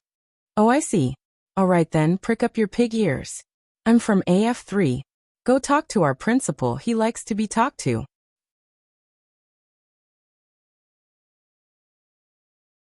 Chapter 230. AF3? The name was too vague. Be it intermediate education or advanced education, there were too many schools with AF3. The only difference was the affiliation. Therefore, when Bell said that he was from AF3, everyone was trying to guess which AF3 he was from. After all, no one would think of the top AF3 in the first place. The third advanced education school affiliated to the RAS was either a top noble or a genius. Geniuses were everywhere there, and any one of them was enough to make other advanced education schools fight over it. Many schools would fight for the second place in the empire, but no one dared to mess with the first place. It was the acknowledged boss. As for the advanced education schools affiliated to the RES and AF2, they didn't participate in the ranking. They weren't even on the same level. In other words, they weren't considered traditional advanced education schools anymore. The rain in Barenbader came, and went as quickly as it came. A rainbow floated above the man-made lake not far away. However, no one was in the mood to look at the rainbow. The school guards had surrounded the area, and the school doctors were busy treating the injured. The conflict had caused a lot of damage, and some of the students might be in danger if they weren't rescued in time. The school doctors glanced at the broken blades on the ground, and the broken metal utensils. They turned around and focused on treating the injured. It was better not to get involved. The deputy head of teaching was not stupid. He did not say anything when he heard the words AF3. After all, there were 2 advanced education schools with the words AF3 in the star sector. They were not bad. He even planned to send a batch of graduates there. He had to get to the bottom of the kid's background first. If the kid was close to the leaders of the 2 schools, he'd have to think twice. However, the vice dean of students couldn't afford to be weak in front of so many students. The vice director of teaching put his hands behind his back and straightened his back. Gathering his strength, he pointed at Bell with his chin and said in what he thought was a dignified tone, "Which AF3 are you? What's going on?" Before the deputy head of teaching could finish his words, he was interrupted by a loud shout. In fact, the voice of the person who interrupted the deputy head of teaching was not too loud, but it was imposing. It was different from the deputy head of teaching. who was weak on the inside but weak on the inside. Hearing this voice, people would feel a sense of awe. The deputy director of teaching's imposing manner, which he had worked so hard to build up, suddenly dissipated. When he heard the voice, he swallowed his words and his expression changed. He squeezed out a smile on his chubby face and looked in the direction of the voice. The crowd parted on their own, and a flying car landed not far away from them. A man wearing an imperial military uniform, and judging from the epaulets on his shoulder, he was a major. He was slightly older than Sillin and Belle, but he could still be considered young. There were a couple of people behind the major. Sillin didn't recognize them, but the other students did. From the students' whispers, Sillin learned that the people behind the major were the headmaster and the vice-headmasters of Barenbader Academy. The fact that the principal of an intermediate school was standing obediently behind the major showed that he wasn't a simple man. Some of the people who had been fighting with each other earlier lowered their heads when they saw the major, but that only served to expose themselves. After a few bangs, a few people who weren't Barenbader's men were kicked out from the crowd and returned to their original adult forms. Just like Sillin, the students didn't see the major's movements clearly. They only heard a few thuds before they were kicked out of the crowd and sprawled on the ground. The young major sneered. He didn't say a word, but his laughter was enough to make the people on the ground tremble in fear. The vice dean, who thought he had a lot of energy before, was now silent. He didn't even dare to make a sound. He glanced at the principal and hurried over to him, as if the principal was his savior. The major was aware of the vice dean's actions, but he didn't bother to pay attention. He swept his gaze across the crowd and paused for a moment when he saw Celine. Then he swept his gaze across the others. Belle was on the other side, his umbrella closed. The crowd was blocking his view, so the major didn't notice Belle at first glance. His gaze wasn't sharp, but it was extremely oppressive. It was as if a giant hand was strangling them by the neck and pressing them to the ground. Most of the students lowered their heads to avoid eye contact with the major. Even the guards didn't dare to look him in the eye, except for Sillin. After scanning the crowd, the major said, "I'll give you 3 seconds." Less than 3 seconds after the major's words left his mouth, a few people who were not students of Barenbader High School walked out from the crowd. The ferocity of the previous fight had disappeared, and each of them stood in front of their companions who had been kicked to the ground like little wives. They didn't dare provoke this man. Even their boss had to be respectful in front of him, let alone small fries like them. "Scram. I'll deal with you guys later." The group sighed in relief when they heard the major's words. They dragged their fallen comrade to the side, but they didn't dare to go too far. If they did, they'd die. However, as they walked, they glanced at the comrade that Sillin was sitting on. The comrade wasn't pretending to be unconscious anymore, and he was blinking at them for help. The students who were about to scram noticed the comrade's pleading eyes and looked at the major, who was standing there like a gun. They didn't even have the courage to open their mouths. As soon as the major tilted his head in their direction, the few of them no longer paid any attention to their miserable comrade and scampered off to one side. The major looked at Sillin again, then walked straight towards Sillin. "Major Tosin." The headmaster was about to say something, but Tosin shot him a look and forced him to swallow his words. He stood there awkwardly and turned to look at the vice director of teaching who was running towards him. He finally found a punching bag, but he didn't dare to speak loudly. Belle didn't go over. Although he hadn't seen Tosin in person, he knew who he was when the headmaster said the name. Before coming to the 23rd star region, Belle had done some research on the people in this star region. Among them was Tosin. Nuhachi Tosin. Every noble family had their own influence in the Miss Bodhisattva Empire. For example, the Sizer family was famous for their flying car manufacturing industry, and the Nuhachi family was very influential in the military.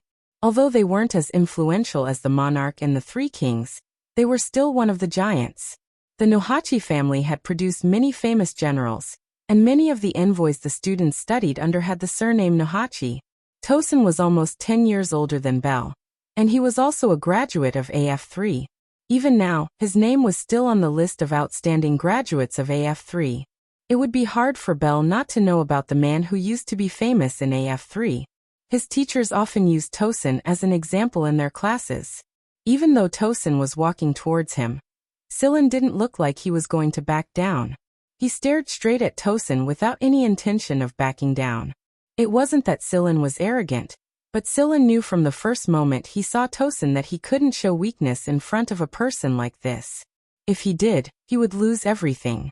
It was all about strength, not status. Tosin looked a bit like Knight. That was why Sillin felt a sense of familiarity when facing Tosin. It was the same feeling he had when Knight first stood in front of him. Tosin stared at the young man in front of him. Tosin was a few years younger than him, but he didn't show any signs of weakness. He was the one sitting there, and it was the kid who was looking up at him. But Tosin felt like they were at the same level. Every one of them had a unique aura that was either strong or weak. When Sillin and Tuasun got closer and closer to each other, their auras clashed against each other, causing the surrounding people to feel as if the air had thickened a little. Tosin didn't stop until he was right in front of Sillin. He didn't say a word and reached out to grab the person Sillin was sitting on. His movement wasn't fast, so everyone around him could see it clearly. What happened next, however, was a blur for the students. Sillin grabbed Tosin's wrist, flipped over, and launched an elbow strike at Tosin's throat. At the same time, he used his knee to knock back Tosin's leg. However, Sillin's elbow strike didn't succeed either. It was blocked by Tosin's palm. It was obviously just a palm, but it was like a steel shield that stopped the attack. Not only did it stop, but it also pushed back. Both of them had fast reactions, and each attack was faster than the last. At first, the students could still see a little shadow, but as time went by, it became blurry. They could only hear the sounds of bangs, but they didn't know what happened to the two. The time the two exchanged blows was very short, no more than 2 seconds. In those 2 seconds, the two had exchanged dozens of blows. Moreover, both of them only needed one hit to make the other lose the ability to fight. When the students could see clearly again, Sillin and Tosin were still standing there. However, their positions had changed. Tosin was standing next to the person Sillin had knocked down, while Sillin was standing where Tosin had been. The students could only see the result of the exchange from the clothes of the two, but unfortunately, they couldn't see anything. Both of them looked the same as before. However, now many people were somewhat afraid of Sillin, especially those who had rolled to the side. Now they were quite glad that they didn't attack Sillin, or else they would have been crippled. They didn't know how many times they had been crippled by Tosin or Tosin's subordinates. Otherwise, they wouldn't be like mice that had seen a cat when they saw this person. Tosin moved his palm. It was a little hot and numb. He didn't expect this kid to be so strong. At the same time, Tosin was also shocked by Sillin's strength. Others might not know, but Tosin himself was very clear. Others might be surprised that Sillin was able to fight with Tosin without being at a disadvantage, but Tosin knew that he had already lost. He didn't need to touch his gun to know that the gun in the holster had fallen apart. The only thing that had caused the gun to fall apart was Sillin's fist that had brushed past his clothes. That was the only opportunity that could have allowed the kid to do such a thing. Tosin didn't expect that the kid wouldn't be able to return empty-handed. The corner of Tosin's lips curled up. He wasn't the slightest bit annoyed at his loss. He kicked the person on the ground with his heel, resetting the dislocated bone. Although it was still painful, he could at least get up and walk for a bit. Moreover, he would rather endure the pain and roll away than stay with these two. "What's your name, kid?" Tosin looked at Sillin, his eyes emotionless. Even if he admired Sillin, he didn't show it on his face. "None of your business." The words weren't spoken by Sillin. Before Sillin could open his mouth, Bell had already rushed over to answer. In this place, the prince was the only one who dared to shout at a major like this, and this major was a great noble no less. Tosin's face visibly stiffened when he saw Bell striding toward him. The corner of his eyes twitched and twitched again. Why the hell did I run into this little ancestor? It made sense though. Even the two Blaze Eagles were here, so it wasn't strange that this little ancestor would be here. However, running into this little ancestor wasn't a good thing. Tuasun was well aware of the famous hedonistic sons and daughters of the nobility. Most of them were arrogant in public, but they had to lower their necks in front of their own fathers. Bell was an exception. He wasn't even afraid of the Fire Eagle King, and there was no one in the entire Miss Bodhisattva Empire who didn't know that he was the most reckless and unreasonable person in the empire. Tosin curled his lips. I didn't expect to see His Highness here. His Highness. The people around him were dumbfounded, especially the vice director. He wanted to die right now. What the hell did he do just now? Did he just point at the prince and lecture him? No matter which royal highness it wasn't someone he could say anything to. Moreover, the three royal families were famous for their bad tempers. This was bad. This was really bad. This time, it was really hard for him to absolve himself from the blame. Chang 3 and Chang 4's mouths fell open in shock. Is this really a prince? Is there a prince with ears like this? He was just skinning a frog in the kitchen just a moment ago. The principal and the others finally realized what was going on. A prince? Could he be the prince of the Blaze Eagle royal family? Only the Blaze Eagle royal family had come to this place. Some of the students had thought of the possibility as well, but they didn't dare say anything after what had just happened. Bell ignored everyone else's reaction and looked at Tosin like he was a thief. He nudged him and said, "Aren't the military supposed to be a bunch of busy people? Don't get involved in this. Go back to your own business, you don't have to worry about this." He then looked at the principal who was twirling his fingers. The school will take care of this, right? Of course, the principal promised. Even though he was a noble, his family's social status was nothing compared to the royals. To be honest, a single word from Bell could force him out of office. There's no rush. I'm just here to take a look at the campus. I heard it's a great place to relax. Why don't we find a place to talk? Even though it was a question, Tosin's expression suggested that he had already made up his mind. There are many places to talk in the school. I'll arrange them for you, the principal said hurriedly. No need. Bell cut him off. We shouldn't get involved in military matters. We're just normal students, after all. We won't be involved in military matters while we're still in higher education. The vice dean's heart skipped a beat when he heard Bell say that he was still in higher education. Fortunately, he fainted right away. Since it was His Royal Highness, which other AFC3 could it be? I can't say for sure. I was also involved in military missions while I was still in school. Tosin waved his hand carelessly. You said it yourself, not us. We're just bad students who don't want to learn. We just want to have fun, Bell said like a spoiled brat. Let me tell you. Don't talk to us anymore. Billy pulled Sillin and charged out. Hey, Your Highness, let's talk. Nope. Just give up your heart. It was rare that Bell remembered to catch the loophole in Angor's words as he ran. Tosin smiled as he watched Bell drag Sillin away. Just you wait, kid. Ignoring the people around him who were still confused by their conversation, Tuosin walked back to the flying car and drove it away. The principals had finally regained their authority and were now directing the guards and medical staff to deal with the situation. Those who had been forgotten by the side looked at each other. In the end, they obediently went back to find Tuosin to be punished. This time, not only would they have to stay in jail, they would also have to suffer physical pain. Sigh. Tosin returned to the place the school had arranged for him. He took out his gun holster and poured out the parts inside. With a flick of his fingers, he quickly assembled the parts into a perfect gun. Tosin looked at the gun and put it back into the holster. He tapped his finger on the table, deep in thought. The two lieutenants behind Tosin exchanged a look when they saw the smile on their superior's face. Their superior was probably up to something again. Bell dragged Sillin back to Changfor's dormitory. The first thing he said was, Sillin, don't be tricked by that guy. Don't go to the military. Don't join the military. Damn it, he's trying to poach the Fire Eagle royalty? No way. Not even a window. Sillin thought to himself, since when did I become a member of the Fire Eagle royalty?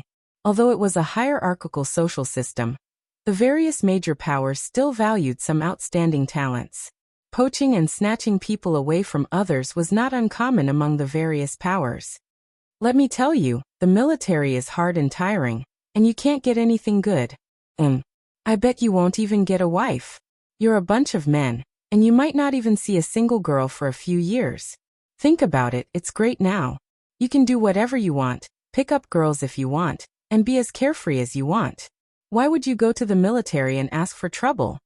Belle rattled off a long list of the disadvantages of the military, but Sillin just nodded. The prince must have suffered a lot in the past, or he wouldn't be able to speak so profoundly, and with so many vivid expressions on his face. Beside him, Kurt held a few roasted frogs in his hands, unable to get a word in.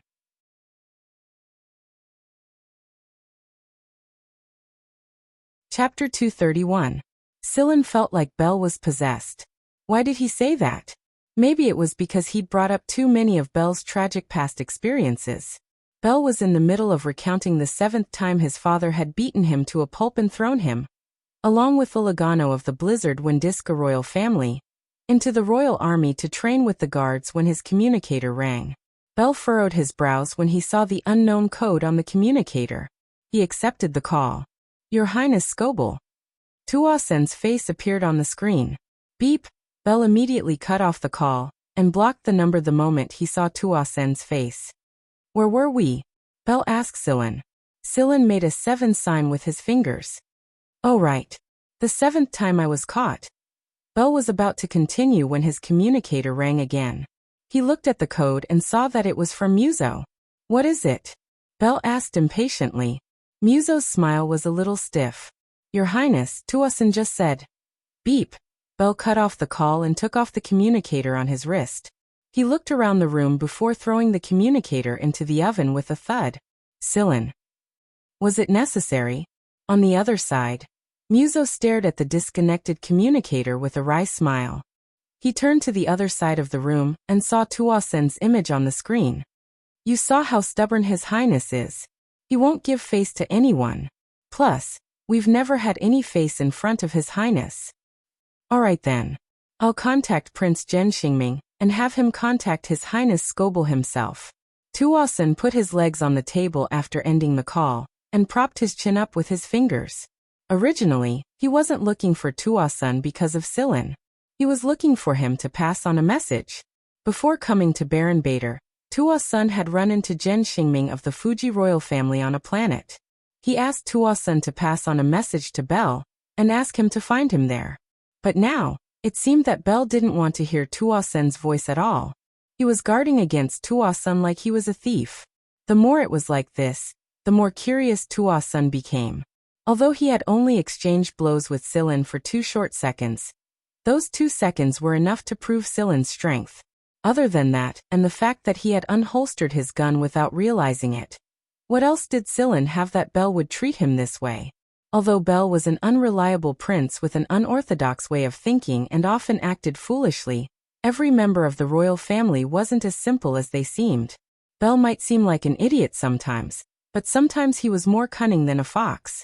To be able to make him want to pull Sillin into the Fire Eagle royal family like this, just what was it for? He looked at the information his subordinates had gathered on Sillin, but it was so little that he couldn't glean anything from it at all. Not to mention that the Sizer family was behind all of this. It was obvious that the truth about Sillin had been obscured. Just what kind of person was a person that even the Sizer family and a prince of the Fire Eagle royal family had a grudge against? The joint military exercise was drawing near, and everyone was busy trying to find good seedlings. Otherwise, Tuasen wouldn't have come to Baron Bader to try his luck. After all, every school had their own special talents. They were trained specifically for the military, and their curricula were all geared towards military development. Baron Bader was Tuasen's 5th stop. He hadn't found anyone he liked in the previous 4 stops, and he didn't expect to find anyone outstanding in an intermediate school. But he didn't expect to run into someone like Sillin here. Sillin didn't give Tuasen the impression that he was a student at all. He reminded Tuasen of the people at AF1 and AF2. However, there was something about Sillin that was clearly different from them. Why was that? He was like a killer, but he was different from them. He was like the people at AF1 and AF2, but he was clearly different from them. It was too hard to understand. It was no wonder that Tuasen couldn't figure it out. After all, hunters didn't make up as many people in the Miss Bodhisattva Empire as they did in the League of Stars. There were hunters in the Mist Bodhisattva Empire, but they were much weaker than the hunters in the League of Stars. The great nobles had absolute control over manpower and resources, and the royal army and the empire's joint defense force would never allow a large organization like hunter regiments to appear in the Mist Bodhisattva Empire. If they were searching for rare minerals or exploring an unknown star region, the great nobles would pay a huge sum of money to gather a group of people to do it, and the rewards would belong to the great nobles. Therefore, as a hunter, Sillin could not be understood by others. Unable to think of a reason, Tuosun took the communicator and keyed in a series of characters that looked like a combination lock. A while later, the call connected.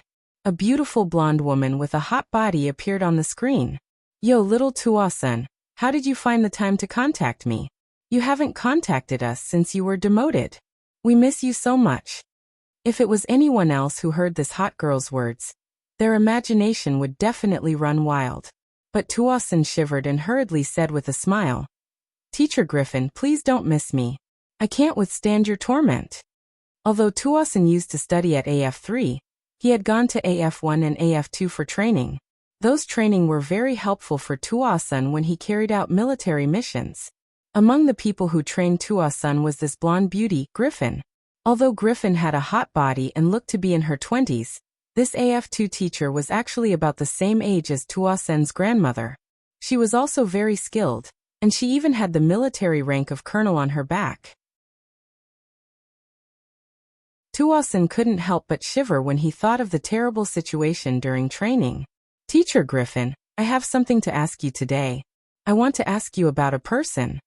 Tuosun, who had a dignified look in front of Principal Baron Bader and so many other people, was still an obedient student in front of Griffin. He was even more obedient than he was in front of his father. "Sigh, I knew you would be like this little heartless person. When you have nothing to do, you don't even think of us. Only when you have something to do, you remember that there are people like us." Griffin twirled a strand of her hair around her finger and sighed. Tuosun smiled awkwardly. He knew that Griffin wasn't angry. This was just their usual way of talking. "Tell me, who do you want to ask about? I'll say this first, don't come to us asking for people. I can't bear to throw them to your damn place." "So in your eyes, the 23rd Military Region is a damn place?" "Ahem, here's the thing. I want to ask, is there a person named Sillin in AF1 or AF2? Oh, I have his image here." Tuosun played Sillin's image for Griffin to see. The image was the moment when Tuosun first took Sillin away. Sillin sat on the person who was lying on the ground and raised his head to look directly at Tuosun. After looking directly at Tuosun, Sillin's eyes looked at the flying car behind Tuosun. It was the car that Tuosun drove over, a military flying car. There was a surveillance camera on it, and Sillin was looking in the direction of this surveillance camera. And the surveillance camera only captured this part of the video. Griffin couldn't see the look in Sillin's eyes when he looked at Tuosun, but the moment Sillin looked at the monitor, that look, Griffin narrowed her eyes. Her fingers that were playing with her hair had already let go of it, and she gently rubbed a canine tooth along her red lips. When Tuosun saw Griffin like this, the hairs on his back all stood up. As someone who had been through this, he knew too well what this habit of Griffin's meant. In this case, their military region wouldn't be able to get people over. "Ahem, this, Ms. Griffin, since you're busy, I won't bother you anymore." A soft and slightly raised tone of voice made Tuosun not dare to hang up the communicator. He obediently waited for Griffin to continue. "Little Tuosun, tell me, what's this kid's name again?" Griffin asked. "Sillin." Tuosun answered obediently. In his heart, Tuosun had already cursed himself 1,000 times. How could he be infected by that idiot Belle? He couldn't think straight and actually went to Ms. Griffin. It's over, it's over. He went for wool and came home shorn. So his name is Sillin. "Little Tuosun, when do you have the chance to get Sillin over to me?" Griffin said with a bright smile. Tuosun wanted to cry. "Get him over? How am I supposed to do it?" "This, Ms. Griffin, it seems a bit difficult." Tuosun's voice became smaller and smaller. "Tell me about it." "Ugh, he's not only backed by the Sizer family, but also the Fire Eagle Royals. I also want to get Sillin over to our 23rd MR. But that Scoble guy is guarding against me like a thief. I can't find a chance. Hearing Tuasun's words, Griffin snorted and laughed. Little Tuasun, you're really living more and more backward after being sent to the 23rd MR. Never mind. I'm in a good mood today, so I won't argue with you. Don't worry about Sillin. I won't let any military region drag Sillin into it. These words sounded a bit arrogant. How could a mere school teacher and a colonel have the confidence to say something like this? There were so many military regions in the empire. How many generals were there? How could a colonel like you have the right to speak? However, this was exactly what Griffin was capable of. Tuasun was very clear about this. Moreover, many generals were under Griffin's command. Yes, ma'am. Good boy. Tuasun let out a long sigh of relief after Griffin finally disconnected from the communicator. Although it had been a few years since he left the academy, he still couldn't help but shudder at the sight of this teacher.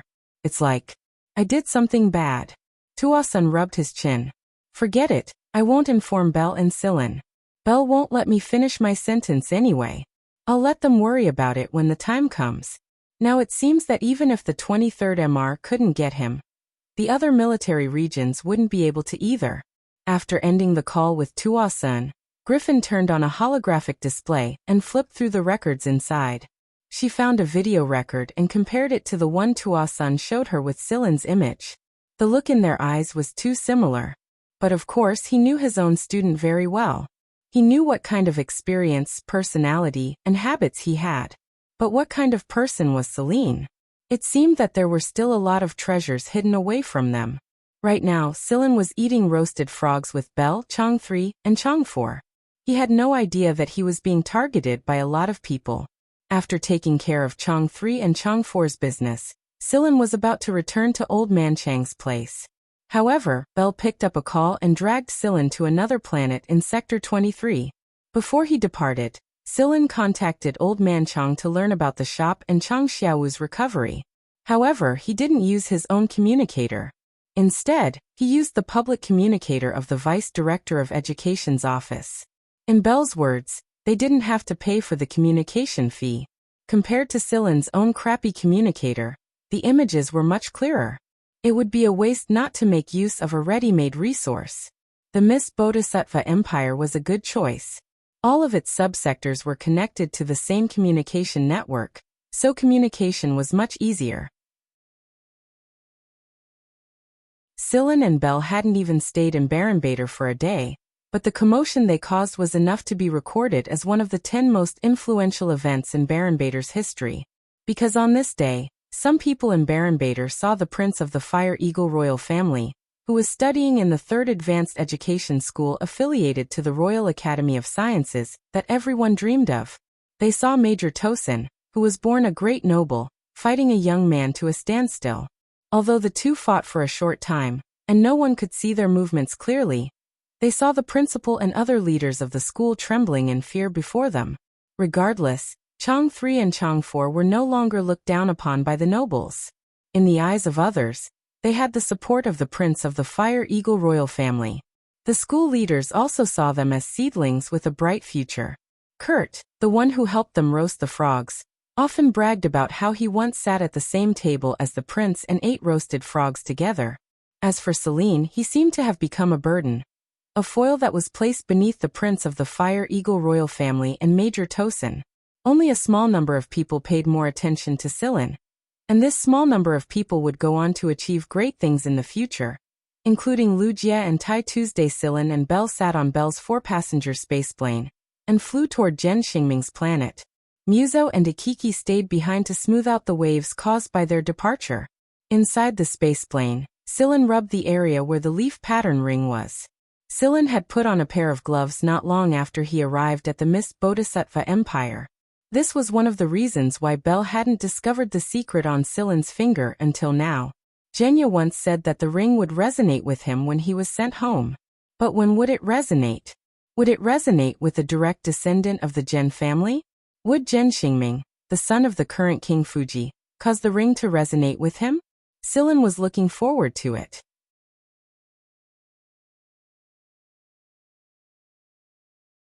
Chapter 232. Bell's spaceplane wasn't stopped by any patrol ships on the outskirts of the planet, nor did it receive an identity verification request from the Defense Network. Bell's spaceplane flew straight to the planet unimpeded.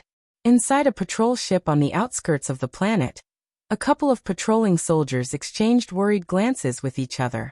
The reason why they didn't intercept and inspect the spaceship was because their scanner had already scanned the identity code on the spaceship. Based on the identity code in the scan result, they knew very well what kind of person this spaceship belonged to. It was a spaceplane belonging to the Fire Eagle royalty, and judging from the numbers on the code, the owner of the spaceplane must have a very high status in the family. Who would have the guts to stop it? It didn't take long for Muzo and Ikiki to arrive as well. The patrolling soldiers quickly reported the situation to their superiors when they saw the large blaze eagle emblem.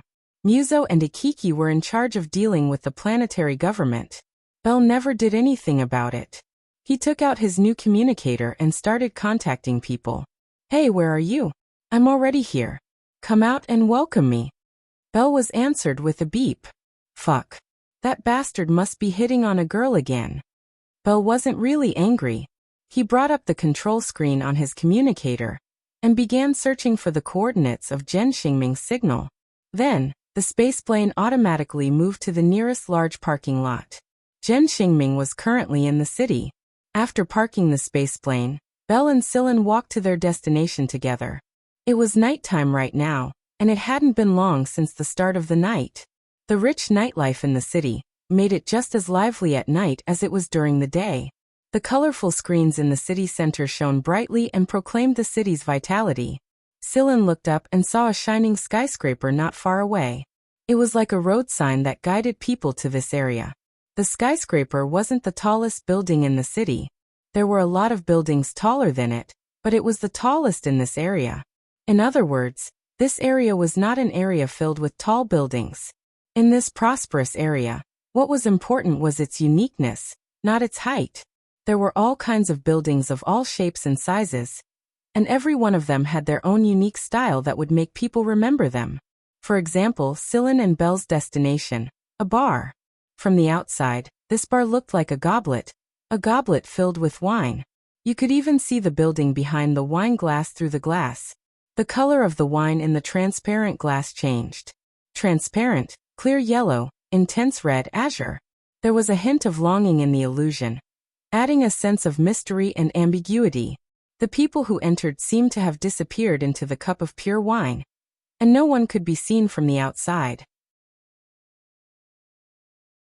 This was actually a special kind of building material that made light deceive people's vision. To be able to design and build the bar like this, it could be seen that the owner of the bar had put in a lot of effort. After entering through a door at the foot of the cup, what he felt was completely different from the outside. It was divided into several areas, some with a more flamboyant and free style, and some with a more leisurely and romantic style. After entering the door, he could see a hint, and according to the style he liked, he could go to different areas and enjoy the atmosphere that suited him.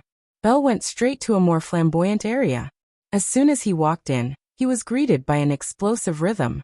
Huimao wagged his tail and moved his claws along with the rhythm. The atmosphere here is so familiar. Of course it's familiar. Sillin could still clearly remember the time when Huimao and Lycrabe were dancing at Acerella's dance night in the League of Stars. Flicking the restless Huimao on his shoulder, Sillin walked in as well. Bell looked around. He didn't need to search to know that there was a circle of people on the dance floor, and Zhen Xingming was in the middle of that circle. Right now, Prince Zhen Xingming was dancing with a beautiful girl in a tight miniskirt. His hands were still wandering around the deep cleavage between her breasts. The people watching the dance screamed and whistled frivolously, but the two people on the dance floor didn't seem to be affected at all. Bell curled his lips. No wonder the guy ignored his communicator. He's busy picking up girls. Look at how they're flirting with each other. He looked around and noticed that all the girls' attention was focused on Zhen Xingming's face. Bell couldn't strike up a conversation even if he wanted to. He looked around and noticed that all the women's attention was focused on Zhen Xingming's face. Bell couldn't strike up a conversation even if he wanted to. He still wasn't as strong as Zhen Xingming. Sillin found a place to sit down. There were free drinks and snacks here. Huimao squatted on the table in front of Silen and swayed left and right to the beat. It lifted its paw and nailed a piece of flaky pastry. It ate and watched while commenting in its heart. Their dancing skills are not as good as Lycrabe's. What would Zhen Xingming think if he knew that he was being looked down upon by a cat? The dance ended. Belle yelled. Oh, another one. Zhen Xingming glanced at the screaming Belle not far away. He understood what Belle was trying to say all too well. On the surface, he was telling Zhen Xingming to keep jumping, but what he really meant was, if you keep jumping, I'll smash this place down. Zhen Xingming let go of the woman's waist and whispered something into the woman's ear. Then he walked off the dance floor and walked towards Belle. You're finally here. Zhen Xingming punched Belle's shoulder. Why didn't you contact me earlier? Why didn't you tell me you were coming to the 23rd star region? Belle punched him in return. How dare you say that? Didn't I tell Tuo-sun to tell you to contact me on your own? Belle was usually the busier one. He wouldn't talk to anyone unless it was convenient for him. If Zhen Xingming had tried contacting Belle on his own, he would have most likely been ignored. Truth be told, Belle hated being interrupted the most when he was experiencing life. Don't mention Tuo-sun to me. Then why didn't I get through to you after that? Zhen Xingming tried to contact Belle more than 30 times, but he only succeeded on the last attempt. The first few attempts were all fruitless. Oh, so you threw that communicator away and replaced it with another one. Forget it, I'll forgive you this time. Zhen Xingming raised his chin. Let's go somewhere else and have a good chat. Belle called Silen over and said to Zhen Xingming, This is Silen, my new friend. Oh, that's Wheeze on his shoulder. It's a very smart cat. Huimao, who was a little upset at being almost ignored, shook his beard when he heard the word smart. He looked at Zhen Xingming proudly. Zhen Xingming didn't look at Huimao. Instead, he looked at Silen and felt a sense of familiarity. He clearly didn't know Silen, and he couldn't remember anyone who looked similar to Silen either. But why did he feel a sense of familiarity? In fact, Silen felt that Zhen Xingming looked familiar as well. Zhen Xingming actually looked a lot like Zhenya. In Silen's memories, Zhenya only looked like an old man, but if Zhenya was younger, he would look 60 to 70% similar to Zhen Xingming through complex analysis. However, Zhenya also said that he had no children. This meant that Zhen Xingming's elders had a close relationship with Zhenya. However, what puzzled Silen was that the ring didn't react at all in front of Zhen Xingming, the real prince of the Zhen family. Zhenya could only be sent back to the Zhen family when the ring resonated with him. If the ring didn't react in front of Zhen Xingming, then when and under what circumstances would it react? Belle noticed that both of them were looking at him strangely, so he asked, Do you two know each other? Why didn't they look like they were looking at strangers? Silen and Zhen Xingming shook their heads at the same time. No. Seeing that he was being ignored again, Huimao whipped Silen impatiently with his tail. Silen scratched Huimao's chin in consolation. All right, let's go. Where are we going? Belle nudged the slightly distracted Zhen Xingming. Zhen Xingming pointed upwards. Up there. Zhen Xingming led Silen and Belle to the top floor of the bar. It was an open-air venue, and the place where Silen and the others were standing was right above the liquid of the glass of wine. The floor was like crystal when they walked in. It felt like they were standing on top of a crystal mine when they looked down. The surrounding walls presented an image that reflected the ambience. Because it was open air, the air circulation was good, and there weren't many people around. Therefore, it wasn't as stuffy as inside the bar. Zhen Xingming found an empty table for Belle and Silen to sit down at. He then chose a few drinks and snacks from the electronic screen that popped up. What do you think? This place isn't bad, right? You should know that not just anyone can come here, Zhen Xingming said. Belle looked around and was a little disappointed to find that there weren't any single beauties around. He kicked Zhen Xingming. Hey, what's the name of that beauty you were hugging and dancing with just now? Zhen Xingming looked at him as if he were an idiot and answered, How would I know? Yeah, young Master Xingming never needs to strike up a conversation with a beauty. A voice sounded from behind Zhen Xingming. Dawei. Belle exclaimed in surprise when he saw the girl walking over from behind Zhen Xingming. Dawei was born in a middle-class noble family. She used to be classmates with Belle and Zhen Xingming, But due to her rebellious personality, she didn't go back to school after completing her secondary education. Belle didn't expect to see Dawei here. Belle suddenly remembered something and pointed a finger at the bar. "Is this your bar?" he asked Darvi. "Yeah, not bad, right?" Dawei brought over the drinks and snacks that Jen Xingming had ordered. "My sincerest apologies for troubling you, Miss Dawei." Jen Xingming crossed his legs and picked up a nut from the plate. Dawei rolled her eyes at Jen Xingming. "A freeloader has no right to speak." Pulling over a chair and sitting down, Dawei glanced at Silan before asking Belle, "Aren't you going to introduce us?" "His name is Silan." "Silan, this is Dawei. You can eat here for free if you mention her name in the future," Belle said bluntly. Silan knew that Belle and Jen Xingming had a good relationship with each other when he saw how rude Dawei was. He also noticed that Dawei was a pretty forthright girl. There was no way she would be so close to Belle and Jen Xingming otherwise. We circled around the bottles once and sniffed them.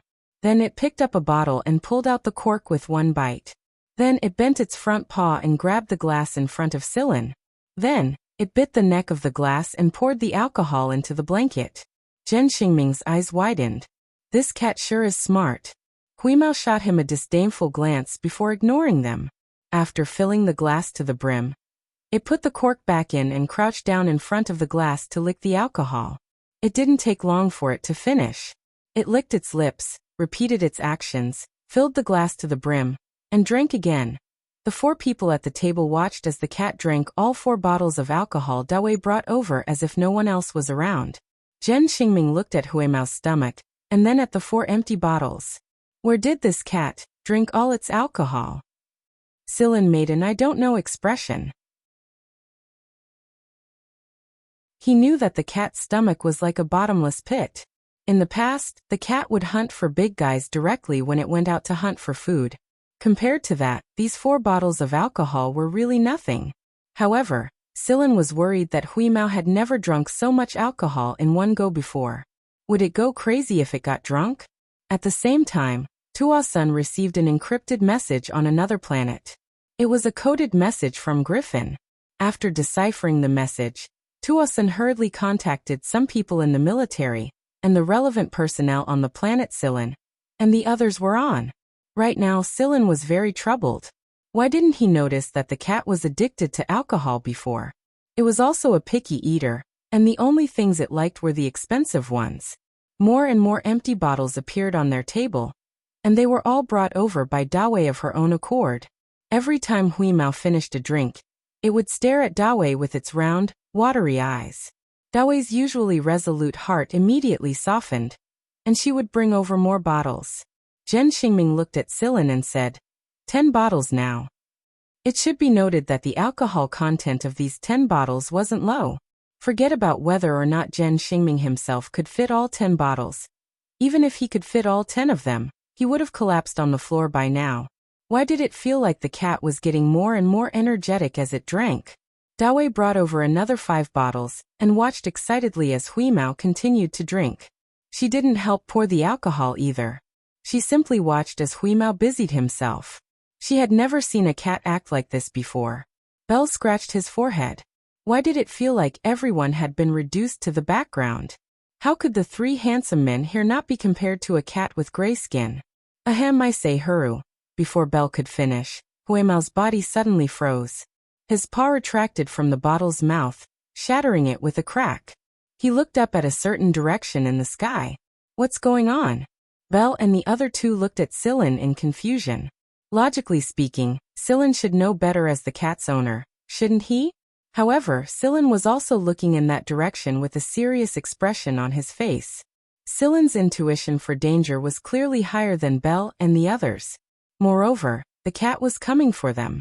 Belle, Jen Xingming, and Dawei also knew what was about to happen when they saw how cautious Silan was. There were a few people protecting Jen Xingming and Belle from the shadows around them. After all, they were 2 princes, and they couldn't afford to bear the consequences if anything happened to them. That was why there were always people protecting them from the shadows at all times. The people hiding in the shadows were also confused by the situation. They didn't sense anything out of the ordinary, did they? However, when a space plane slowly came into view, Everyone realized that the people inside this average-sized spaceplane weren't simple at all. The spaceplane didn't use the cover of the night to conceal itself, as if it didn't care about being discovered. It flew a circle in the sky in a grandiose manner, before arriving above a skyscraper not far away from the bar. The exit below the spaceplane opened, and 7 figures jumped out and landed on the roof of the skyscraper. The light from the skyscraper's surface and the giant lamppost on the roof illuminated the figures very clearly. Sillin didn't even need a remote device to see them clearly. The people who were secretly protecting Zhen Xingming and Belle felt like their stomachs were churning when they saw them. It wasn't just the people hiding in the shadows. Belle and Zhen Xingming weren't any better off. Their faces were dark and their bodies were tense. Fuck, why are those freaks here? Zhen Xingming cursed. Who are they? Sillin asked. He had a feeling that these people were here for him, but he hadn't come to the Miss Bodhisattva Empire for long. According to Belle, he shouldn't have come into contact with people at the level of AF1 and AF2. Belle gulped and said with a bitter expression, "Those are the freaks from AF1 and AF2 that I told you about." From left to right, that soul suppressor Ling Shi from AF1, Inaf and her brother Puno from AF2, Goryo from AF1, Biao and Zani from AF2, and the Black Panther next to Ling Shi is also from AF1. His name is Panther. Although they didn't want to run into anyone from AF1 and AF2 even if they were beaten to death, Belle and Zhen Xingming had memorized some of their faces since a long time ago, so that they wouldn't know how they got screwed if they ran into them in the future. However, they didn't expect to run into so many people from AF1 and AF2 at this time. A single person was enough to take them down, so who would be willing to go all out? If even Soul Suppressor Shi was sent out, then this was no small matter. Dewey had already contacted people to evacuate the bar. If a fight really broke out here, then the legendary AF1 and AF2 people might not even be able to keep this bar alive. At the top of the skyscraper, Ling Shi frowned when she saw the people on the top of the bar. Before coming here, she didn't understand why Griffin had sent out 7 people at once, but now she seemed to understand a little. Griffin once told her that she would understand when she saw Sillin. The black leopard next to Ling Shi wagged its tail and said, "Why do I feel like that kid's eyes look a little like white knights?" "Hearing you say that, I think so too," Biao said. "No wonder he looked familiar. So that's why." Goryo was sitting on the edge of a building with his feet dangling in the air. He didn't seem to mind that he was sitting on the edge of a 100-story building at all. White Knight was a legendary figure in AF1, and Griffin once said that he had a pair of incredibly sharp eyes. When those eyes looked at you, they would give you the illusion that you were the prey. Hunter and prey. Even if the hunter was in the open and the prey was in the dark, when those eyes looked at you, all prey had nowhere to hide. Is this why Teacher Griffin values that kid so much? Elenaf rubbed her fists. Won't we know if we try? Ling Shi took a step forward and stood on the edge of the roof. Half of her foot was exposed, as if she would fall off if she leaned forward a little more. However, the others didn't seem worried at all. Ling Shi clasped her hands together and interlaced her fingers, then placed them by her mouth. As her fingers moved, a piece of music came from there. "Don't listen to that sound," Belle yelled at Sillin. He hurriedly covered his ears as well. Even though they were so far away, the sound was still clear when it reached them. The music whistled through the air like an explosion of life. It was a violent impact that disappeared in an instant, followed by a strong gust of wind that seemed to blow away one's soul. Everything happened in the blink of an eye, so hurried that no one was prepared for it. However, his mind was strained and oppressed in the high density of stagnation. All of a sudden, endless thoughts overlapped and overlapped. The soul that was restrained at the fingertips humbly begged for release. Then, an unstoppable force whistled through the air, then suddenly disappeared without a trace when no one was prepared for it. The sudden calmness and relief made people feel an indescribable sense of confusion, as if their lives were being drained hopelessly. A call drew everyone's consciousness over. It was a call hidden in the wind. The wind and clouds that couldn't breathe swept over, and the darkness seemed to be fading away. It was ethereal and ethereal. Their minds were blank. Some of the people who heard the music froze in their previous positions, but their expressions were blank and hopeful. They were already immersed in their own consciousness. Their senses seemed to be isolated from their consciousness, and they couldn't sense what was happening around them. Soul suppressor she. The reason why it was called soul suppressor she was because the sound seemed to be able to intimidate a person's soul and guide it. It sounded mysterious, but it was actually a kind of superb hypnosis, a natural hypnosis technique. It couldn't be replicated. Even recording the music with a recording device wouldn't be able to achieve such an effect. This was the main reason why Ling Shi was chosen by AF1.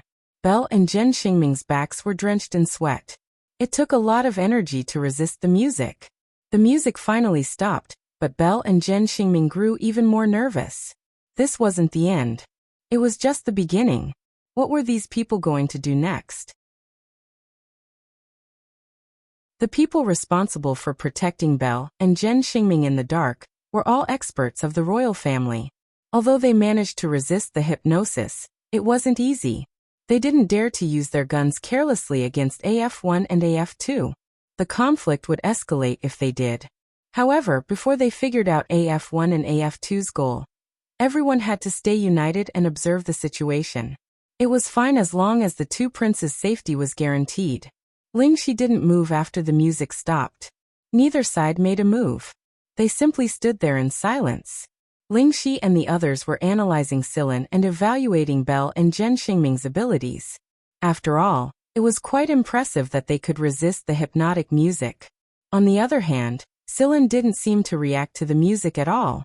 This puzzled Ling Shi and the others.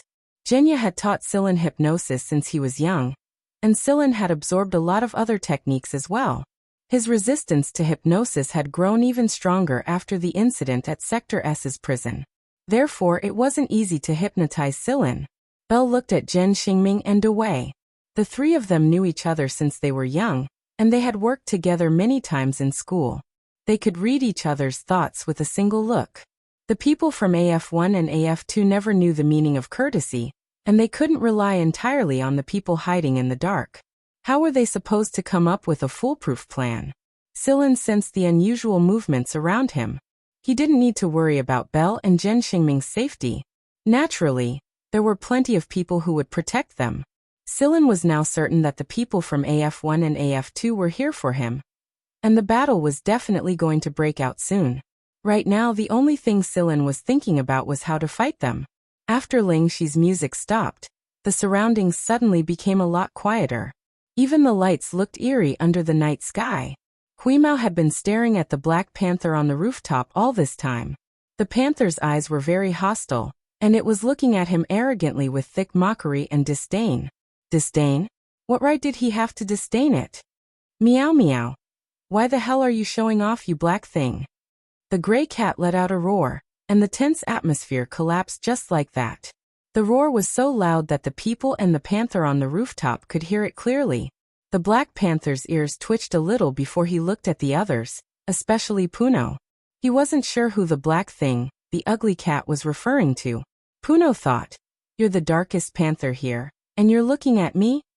Silin put a hand to his forehead. The cat was probably going crazy from the alcohol.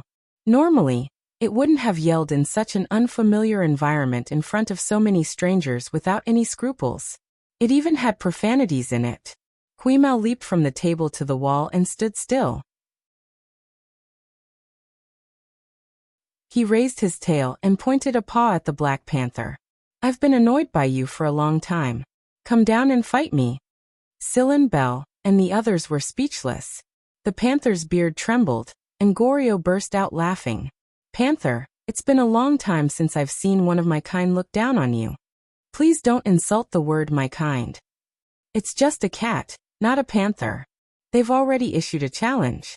Are we going to accept it?" Puno looked at the panther. "Of course." Black Panther yelled and ran down the wall of the building. "Leave that panther to me. If I don't beat it up, it won't know why cats eat fish." With that, Huimao jumped down from the wall. "Silin, is Wheeze all right?" Belle asked uncertainly. "Don't worry about it," Silin replied confidently. On the roof of the skyscraper, Enaf flexed her fists. "Let's go too. Let's go." Enaf, Biao, and Puno all unfurled a hoverboard that was similar to a hoverboard. The front of the board was designed to break the airflow and reduce air resistance. This increased speed, but at the same time, the control requirements of the hoverboard were much higher. Zani didn't unfurl his hoverboard. Instead, he took off his jacket and jumped down. After falling a certain distance, a pair of featherless, bat-like wings suddenly unfurled from his back, making him look like a ghost in the night. Only Ling Shi and Goryo remained on the roof, watching the development below.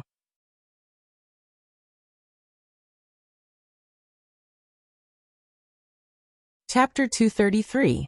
In this part of the city, many people had been hypnotized. The people walking on the streets, the people sitting in the restaurants, the mobile stalls floating in the sky, all of them were gone. In addition to the hypnotic effect of Sentinel Spirit Shi, the planetary government also took action, sending some people who were still drifting away from their consciousness away from this area. Soon, there were no other people in the streets around the bar, only flashing lights. However, the planetary government had evacuated some innocent people, but they did not make a move against the main characters here. Or rather, they pretended to be deaf and dumb. The Gen family and the Fuvig family had not come out to express their opinions, and they, as small fries, did not want to get involved. Some people in the military were also aware, but they maintained a wait-and-see attitude. The black leopard had the unique elegance of a feline. It was swift and arrogant, and its dark golden pupils reflected a frightening light in the night. Every step it took was like a noble taking a stroll in a grand ceremony, and it was pleasing to the eyes and heart. In comparison, Huimao was much more comical. Perhaps it was because he had drunk too much alcohol, but he was a little shaky when he ran. When he slid down a beautiful arc on the side, he even slipped and slid like a child on a slide. Midway, due to his unstable center of gravity, he made a 180-degree turn, and his butt slid forward and landed first. The Black Panther regretted running. Why did he listen to this cat's provocation and run down? This kind of trash wants to fight one-on-one? Not to mention his size, just his unsteady steps alone could send him flying with a single paw. After landing, Huimao slowly stood up, turned around and shook his fur. At this time, the Black Panther that was descending from the skyscraper was already close. With a large leap, its smooth fur revealed a beautiful streamline under the illumination of the lights, but after a bang, the elegance was gone. The Black Panther that was leaping towards Huimao was sent flying. Ling Shi and Goryo, who were standing at the top of the skyscraper, raised their eyebrows when they saw this. A cat that could send Panther flying in a single move. It seemed like this was the first time they had seen such a cat. Not to mention cats, even the other exotic beasts of AF1 had not made Panther lose face like this. The Black Panther was originally going to trample the ugly, small, and stupid cat on the ground, but when he really touched it, he found that he was suddenly hit by a strong force. When he came back to his senses, he was already knocked into the air. He adjusted his center of gravity and landed on the ground. Moving his chin, he felt a burning pain, which proved that the blow just now was not an illusion. It was an oversight. The Black Panther re-examined the cat. At this moment, Huimao was squatting on the ground, looking at the Black Panther calmly. He flicked his ears and licked his claws, saying, "So weak." The Black Panther roared, and its domineering roar spread out with a vibration wave. Some of the glass products in the nearby shops shattered with a bang. Huimao pulled back his ears, raised his head 45 degrees, opened his mouth and howled. Meow. He didn't have the domineering aura of the Black Panther, but more of an inexplicable strangeness. The moment it heard the cat's meow, the Black Panther's fur stood on end. It didn't feel danger, but terror. It was an absurd and instinctive trembling. Following the cat's meow, a dark zone began to appear with the Black Panther at the center. The electrical circuits were affected, and the power supply system was completely paralyzed. A growing circle of darkness appeared in the colorful night view of the city. All the lighting equipment in the skyscrapers and bars were destroyed, and the place was completely dark.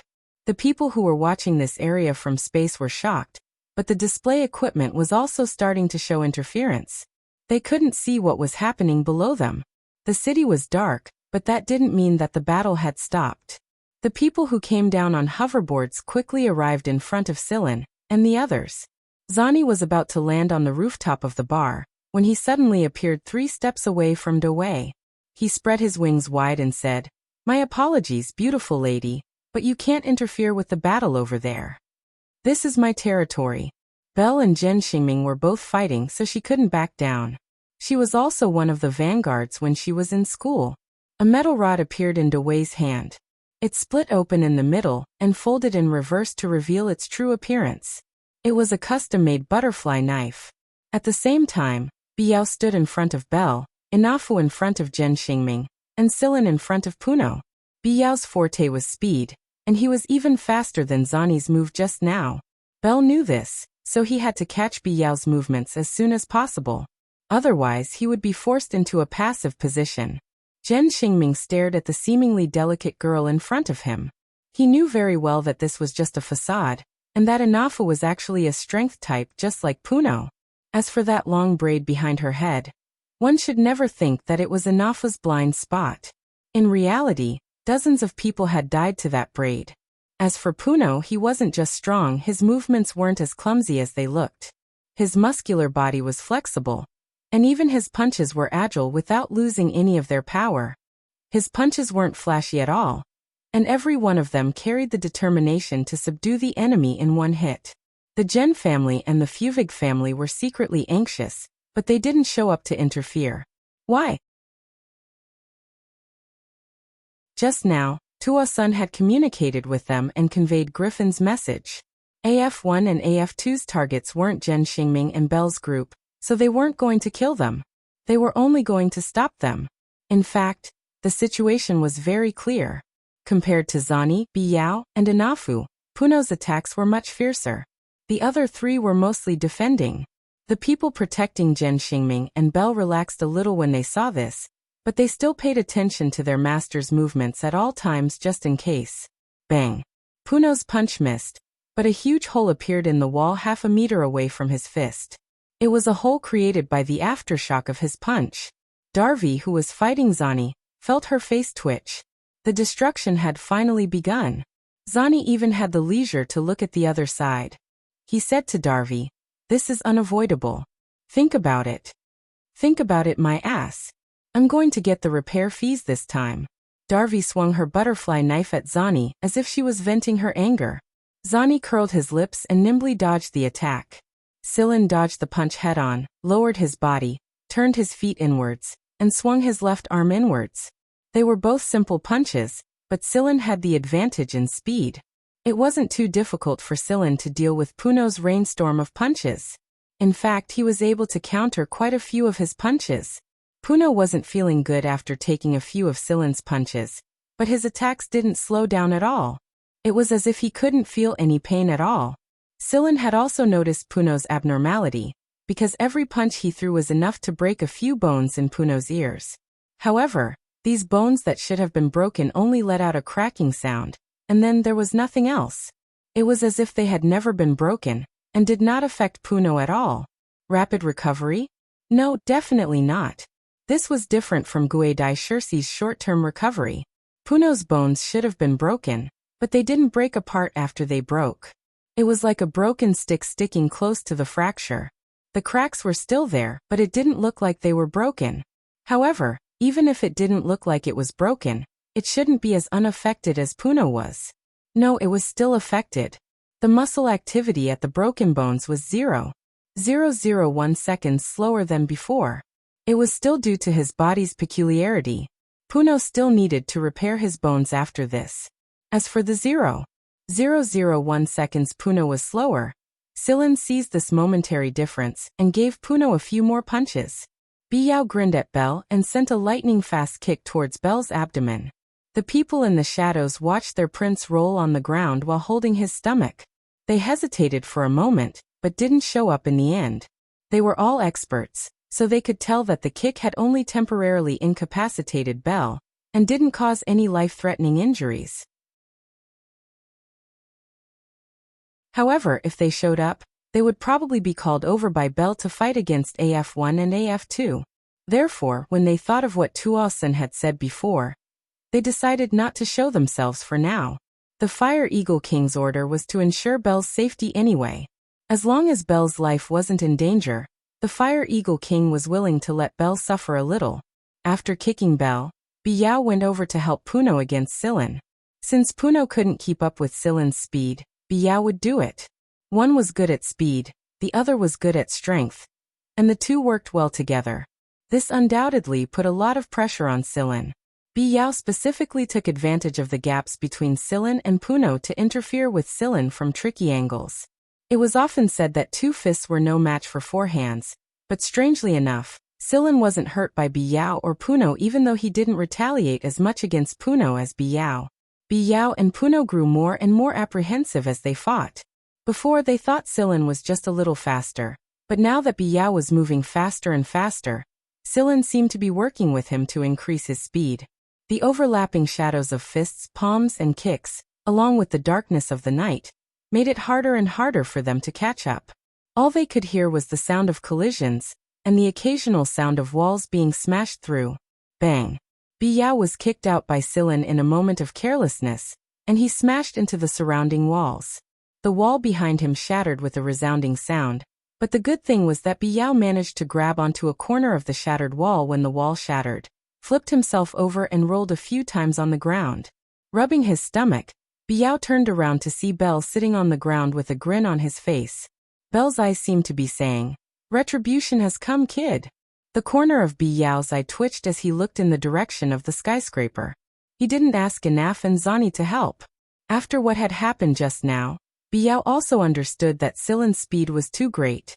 Even if Anaf and Zani went up, they would probably be the same as him in no time. So he looked at Goryo, who was standing on the roof of the skyscraper. Without the lights, the building was completely dark. On the roof, Lingxi looked at Biao, who had been kicked out of the fighting circle, and said, "You can indeed make your move." Goryo chuckled and took out a box. Inside the box were a few parts and a few strangely shaped bullets. As Goryo moved his fingers, the parts were assembled one by one, and soon, a gun was assembled in Goryo's hands. It looked very strange. According to the parts, this gun used bullets, but unlike other guns, this gun's barrel was very short, so short that it looked a little deformed. Goryo picked out a bullet from the box. There were a few holes on the bullet and some strange whorls on it. After loading it, the bullet could still be seen at the mouth of the barrel. After loading it, Goryo put on his glasses. Through the glasses, he could see what was happening below, find the target, and use the data on his eyes to calculate and deduce in his mind. He pulled the trigger. The sound of the shot was very soft. The moment the muzzle locked onto him, Silen sensed it. Taking advantage of Puno's punch, Silen quickly retreated. Pa! The bullet grazed Silen's shoulder and shot into the crystal-like floor. A spider web of cracks instantly appeared on the floor. Puno didn't restrain himself just because someone was shooting at him. Instead, he attacked even more fiercely, as if he was going to fight to the death. Puno knew Goryo too well, and believed in Goryo's ability. Goryo wouldn't hurt him, and Goryo's gun would never accidentally hurt him. The first shot was just a test to test Silen's reaction. There was still the second and third shot. Each shot would be different and more difficult to dodge. What Puno needed to do now was to try his best to interfere with Silen and affect Silen's judgment, so that he couldn't pose a threat to Goryo, who was shooting over there. Goryo's first shot was aimed at Silen's right shoulder, but Silen dodged it. The bullet grazed the clothes on his right shoulder, and the skin on his right shoulder could still feel the burn caused by the friction between the bullet and the air as it flew at high speed. This kind of bullet seemed to burn the air in its trajectory. There were burn marks on Silen's shoulder, but this wound wasn't a straight line. Instead, it was curved in a regular arc. Just now, Silen felt that something was wrong. Through his keen hearing and accurate judgment and calculation ability, Silen understood that the bullet's trajectory was not a straight line, but an arc. However, this arc was different from an arc design. Instead, it was a change in trajectory caused by the shape of the bullet itself during its flight. In other words, as long as the bullet was still flying in the air, its trajectory would change. It was reasonable to say that it was difficult to control the accuracy of such a change in trajectory. However, for some people it was a big killer weapon. Whether it was a straight shot or an arc design, as long as one understood and had the ability, they would be able to make the most timely and accurate dodging. However, this kind of bullet that was constantly changing its trajectory made it impossible for the target to judge which direction to dodge to at that moment. Of course, the person who dared to use this kind of bullet must also be someone with extraordinary calculation ability. He could calculate the bullet's trajectory based on the environmental conditions at the time, the distance from the target, the changes in air pressure, temperature, and airflow, etc. In their eyes, the target was just moving in different calculated trajectories. When the time was right, the shooter would shoot. Therefore, Sillin also had to face a person with extraordinary calculation ability. While dealing with Puno's attack, Sillin paid attention to the person on the roof. His heart skipped a beat. Sillin knew that the second shot was coming. Compared with the first shot, the trajectory of this bullet had clearly changed again. It was faster than the previous one, but the changes in the trajectory were also more complicated. Pa! The bullet passed through the gap between Sillin's fingers and hit the ground. If Sillin had still clenched his fist just now, his entire fist would probably have been crippled. However, at that moment, Sillin opened his palm, and the bullet passed through the gap between the middle and ring fingers of his left hand.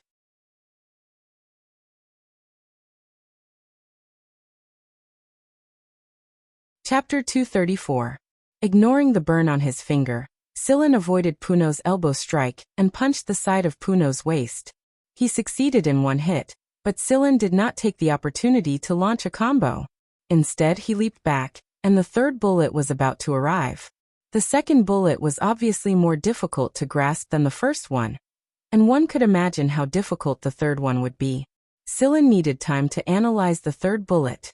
Even if it was only a 10,000th of a second more, it would increase the success rate of the analysis.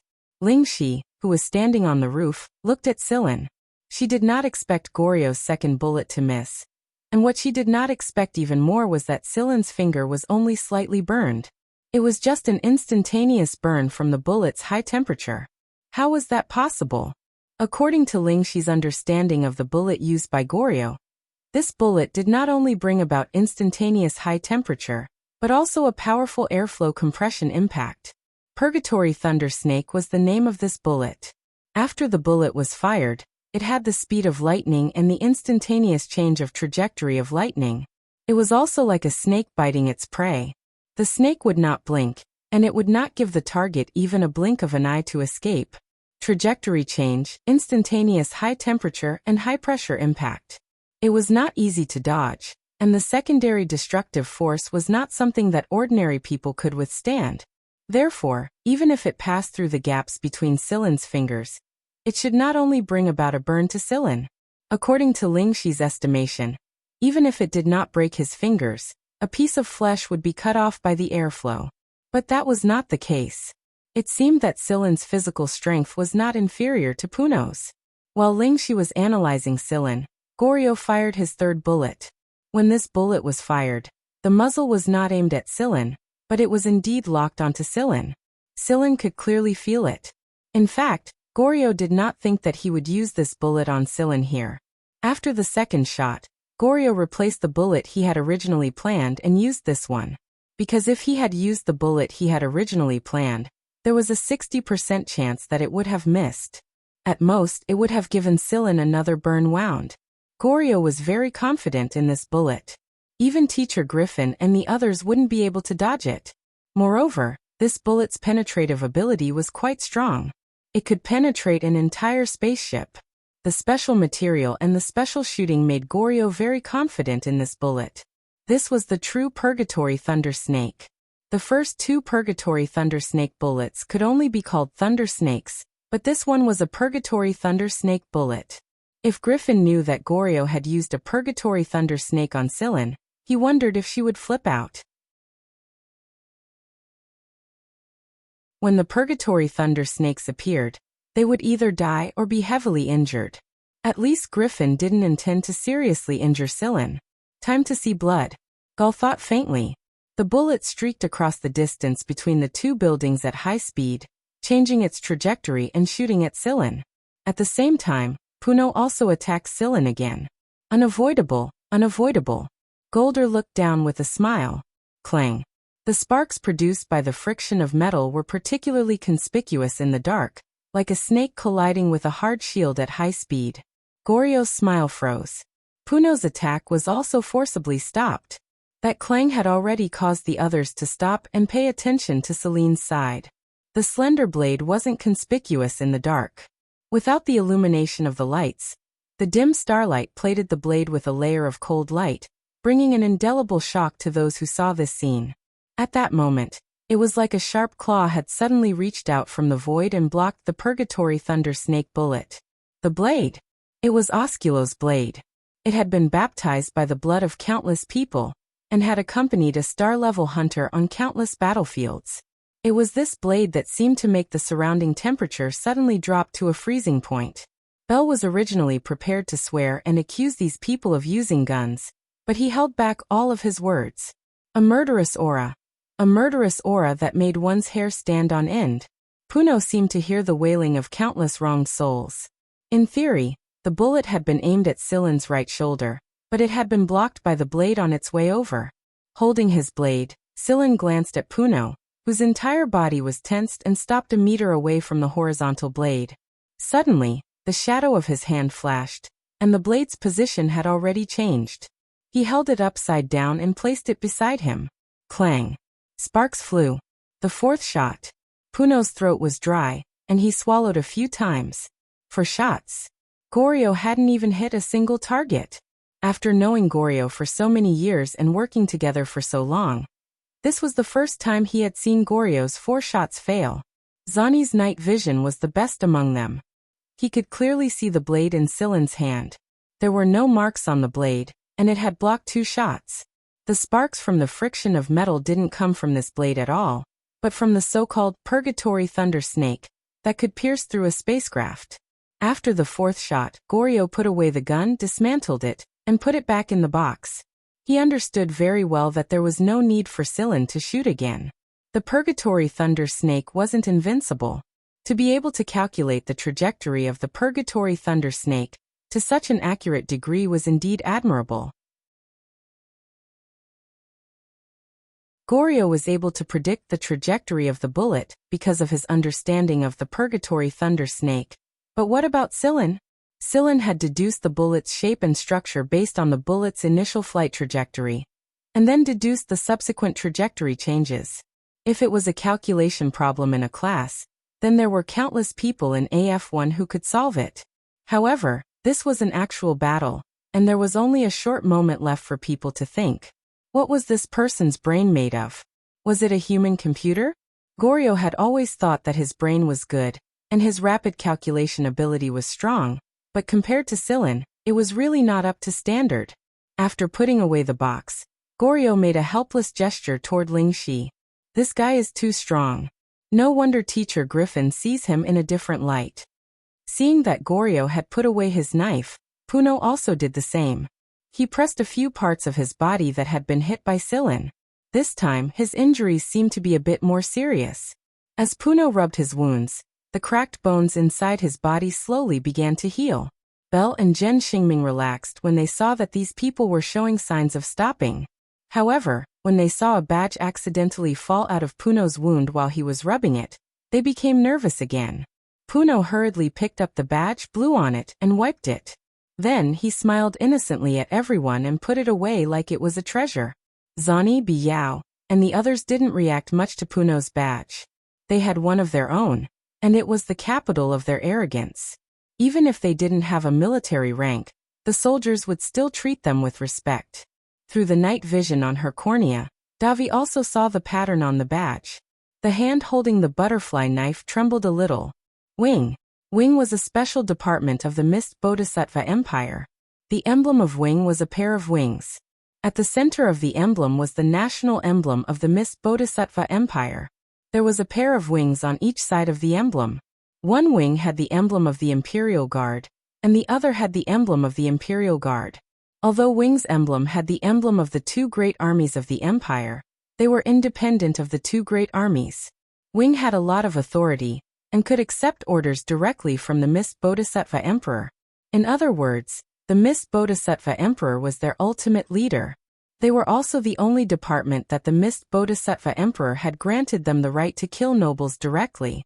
There were plenty of nobles who had broken the laws of the empire and been beaten by Wing, and many of them had been killed. That was why the nobles' first reaction when they saw Wing was to feel guilty. Who didn't have a pile of shit on their butt?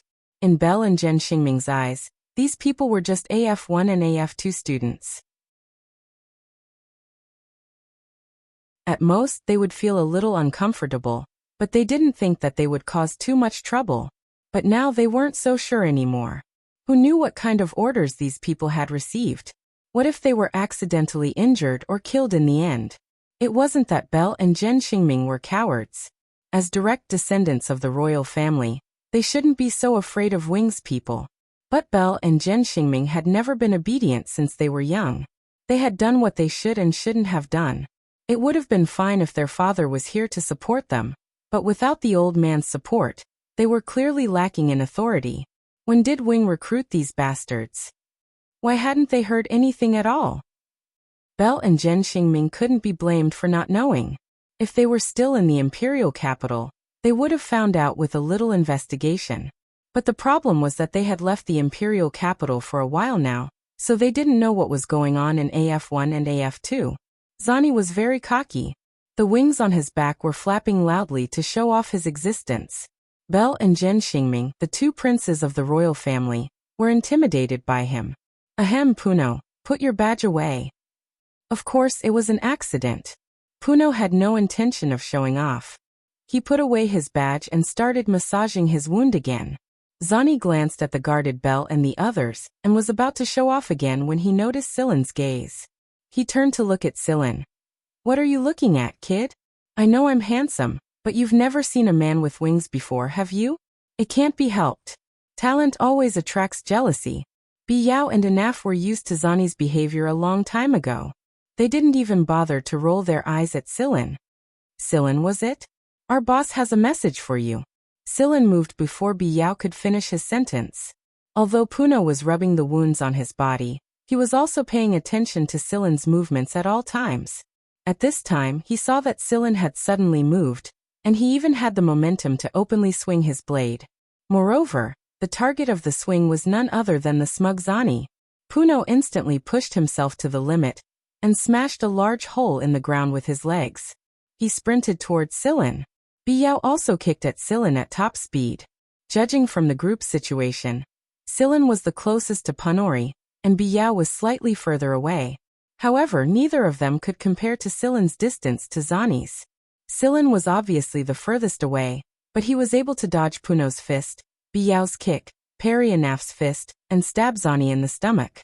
Zani was still thinking about how to show off in front of these two famous members of the royal family, but he suddenly felt a strong sense of danger. But before he could react, he felt a chill in his abdomen, and a huge chill swept through his entire body. Zani regretted his carelessness. He had failed miserably in an easy task. For a moment, Zani felt that he had experienced the feeling of death. Lingxi and Goryo, who were standing on top of a tall building, didn't expect Silin to be so daring either. Belle, the Zhen family, and the Fuvig family members who were watching from the shadows felt like their hair was about to explode when they saw this scene. Belle and Zhen Xingming really wanted to knock themselves out on the ground. Stabbing a member of Wing? Other than those who didn't care about their lives, only their superiors would listen to them. But Silin didn't look like someone who didn't care about his life, and he definitely wasn't a member of Wing. Why would he stab Zani? Although Zani's mouth was as big as Bart's, he couldn't just stab Zani directly. Belle looked at Zhen Xingming. It's over. Silin definitely doesn't know about Wing, or he wouldn't dare stab Zani. What do we do? What do we do? Motherfucker bastard. Puno's body swelled and doubled in size. Anaf and Biyao were different from before as well. They looked like they were ready to fight to the death. Lingxi and Goryo flew down on a fan-shaped flying board. Goryo was holding two guns in his hands, two short-barreled guns similar to the ones from before. Wait. Lingxi stopped them. Zani's fine. Silin put away his blade. It still wasn't stained with a single drop of blood. He frowned at Zani. Silin was far more sensitive to those things than anyone else present. In fact, he was even more sensitive than Zani himself. But he drew his knife at Zani. This is unforgivable. Puno and Biyao looked like they were about to stop. Stop! Zani shouted. Puno and Biyao finally stopped attacking when they heard Zani's words. They looked at Zani in confusion, not understanding why he was doing this. Zani took a deep breath with some difficulty and exhaled slowly. It took him quite a bit of effort to recover from the shock just now, and he waved his hand at the healing potion Anaf passed to him to indicate that he didn't need it.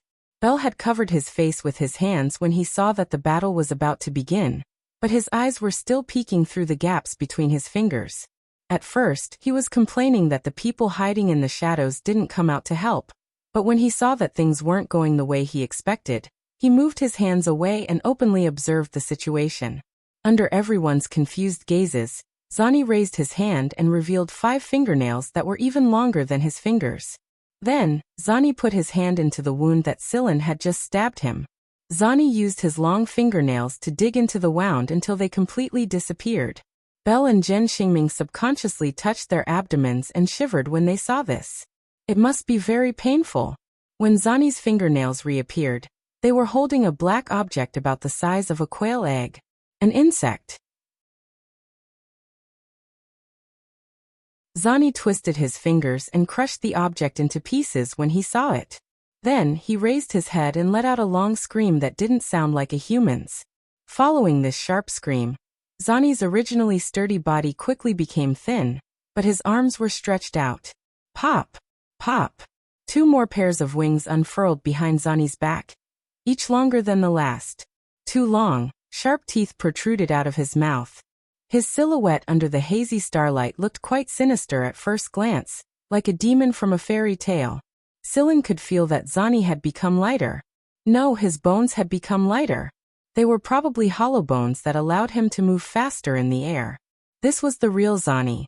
In comparison, the previous Zani looked like he was playing with a child. Zani let out another scream after he became like this. This time, he didn't change as much as before, but there were some obvious protrusions moving around his body. However, these protrusions moved from Zani's body to the 3 pairs of wings as if they were threatened. When all the protrusions had moved to the 3 pairs of wings, Zani let out a third scream.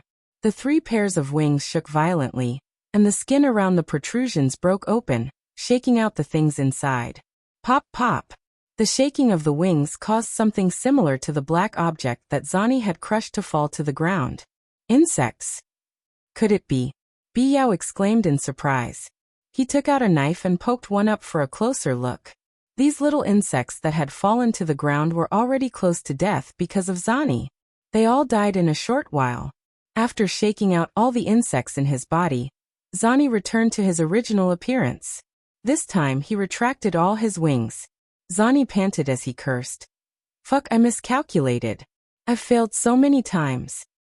He'd flipped a few times already. These things were definitely caused by the previous mission. Seeing Zani like this, Puno and the others hurriedly checked themselves. Although they couldn't find any insects in their bodies, they were still a bit worried. After seeing Zani's condition, they felt some lingering fear. Yinev took out a bag and collected the insects, preparing to take them back for identification. Parasites?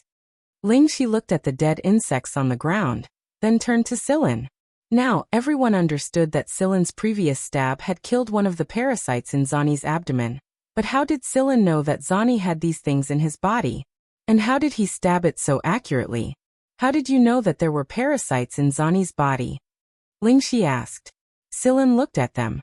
Do you guys always speak in such a high and mighty tone?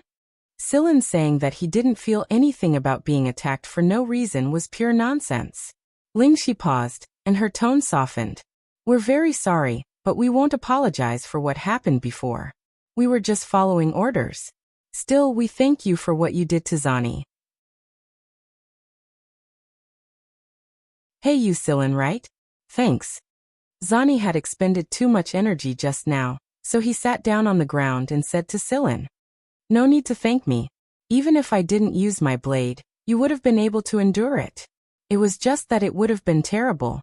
Everyone knew this. Biyao was about to say something when Lingxi stopped him. She took out a card and handed it to Silen. This is what our superior, Teacher Griffin, asked us to give you. As for how you treat it in the future, we won't interfere. Sillin took the card and looked at it, but he didn't understand what it was. Belle and Zhen Xingming had grown bolder by now and moved closer to take a look. Holy shit. You people from AF1 have gone too far. I've never seen people poach people like this. Belle's arrogance returned as he pointed at Ling Shi and the others. AF1's recommendation card. Zhen Xingming looked left and right before patting Sillin's shoulder. Brother, you're in luck. Someone recommended you to AF1. Sillin finally understood the card's use. This meant that he would be able to enter AF1 if he brought this card with him during the next recruitment. Zhen Xingming continued. You don't know yet, do you, Sillin? The people in AF1 can only enter through recommendation. That bastard Tua-san. Belle interrupted Zhen Xingming with a loud roar.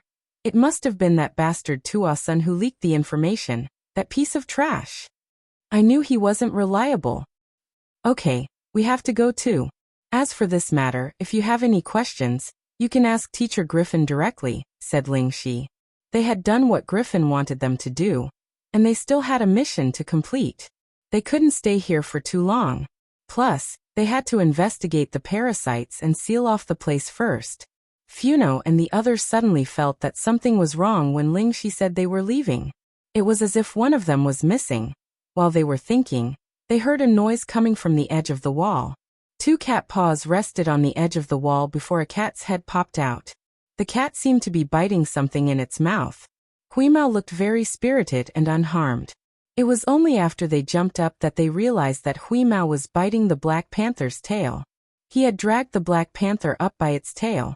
It looked like he had done it effortlessly. The surroundings lit up again. The flickering lampposts and the surrounding projections illuminated the place. However, it probably wouldn't be as noisy as it used to be tonight, because the planetary government had already sent people to evacuate the hypnotized people here. As for the Black Panther that Huimao had dragged up, it looked very weak. Its body was obviously swollen, and it lay there limply. It raised its eyelids to look at Ling Shi and the others before hugging its head with its paws. It wanted nothing more than to find a hole to hide in. Shameful, too shameful. He actually lost to an ugly cat. After Huimao jumped up, he looked at the people around him and tossed the Black Panther on the ground. He then walked up to Dewey as if there was no one else around. Do you have any more alcohol? I'm thirsty.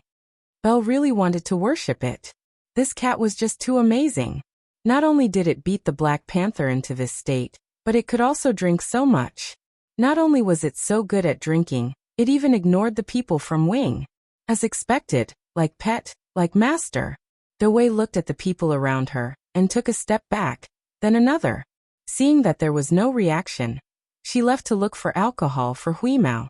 Huimao saw that Dewey had gone to look for alcohol, so he turned around and ran to Sillin. He climbed up to Sillin's shoulder with practiced ease. What's that in your hand?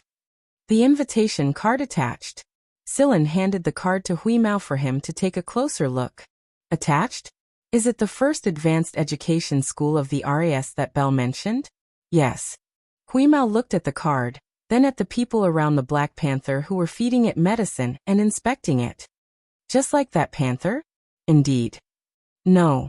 Huimao wagged his tail confidently. Too weak. What a waste of time. The people around him. This cat was too cocky. Huimao pushed the card away with his paw and yawned, looking like he didn't want to talk to them anymore. Zani couldn't stand it anymore. You can't say that. We've all been conserving our strength. The Black Panther raised its paws and covered its ears. It had used its full strength, but it was suppressed before it could show its power. Seeing the Black Panther like this, Ling Shi called out to Zani. Let's go. We still have a mission. Puno followed Ling Shi and the others for a few steps before running back to stand in front of Sillin. I really don't have that thing on me? Without waiting for Sillin to speak, Huimao said without opening his eyes. Are you talking about the bug? No. Puno looked at Huimao, then at Sillin. It was only when he saw Sillin nod that he happily caught up to Ling Shi and the others. After Ling Shi and the others had left, Huimao urged Sillin to find a place to eat. Hey, wait for me. Bell chased after him while cursing into his communicator. Why didn't you say this earlier? What's the point? I'm not going back. I don't want to listen to you. After ending the call, Bell turned around and called out to Zhen Xingming, who was still standing in place. Let's go. Got it. Zhen Xingming answered, but he was a little confused as he watched Silen's back. Zhen Xingming had felt a very familiar feeling when Silen blocked the bullet with his blade. And it was the same feeling when Silen put his blade away. It was very strange. Silen was a mystery. If he was a normal person and didn't live a good life, then why would he have a subspace container? Although subspace technology was developing very quickly in the Mist Bodhisattva Empire, most people who owned subspace containers were nobles and wealthy merchants. Why would Silen own a subspace container with his circumstances? Moreover, Silen's blade wasn't ordinary either. Could he be an illegitimate child of some family? The more Zhen Xingming thought about it, the more likely it seemed. On the other side, Ling Shi and the others were analyzing Silen after they had boarded the spaceplane and left the planet. There's no doubt that Silen is much stronger than his peers. Even some of the people from AF1 and AF2 might not be able to beat him in a head-on fight, Biao said. But why hasn't anyone discovered him yet? Teacher Griffin had a group of people who were specifically responsible for finding people like them. Zani crossed his legs. Say, who do you think would win if White Knight and Silen were to fight? Of course it would be White Knight. It's not like you don't know how strong White Knight is, Inafu said affirmatively. Zani shook his finger. Don't blindly worship someone. You need to analyze objectively. Goryo didn't say anything. He didn't know who would win either. Seeing Zani and Inafu arguing, Biao asked Ling Shi. What do you think, Ling Shi? You know your brother better than we do, don't you? White Knight was Ling Shi's older brother. They were discovered and brought to AF1 together. Ling Shi shook her head. Silen is a very well-hidden person. No one said anything for a while. Puno scratched his head and didn't know what to say.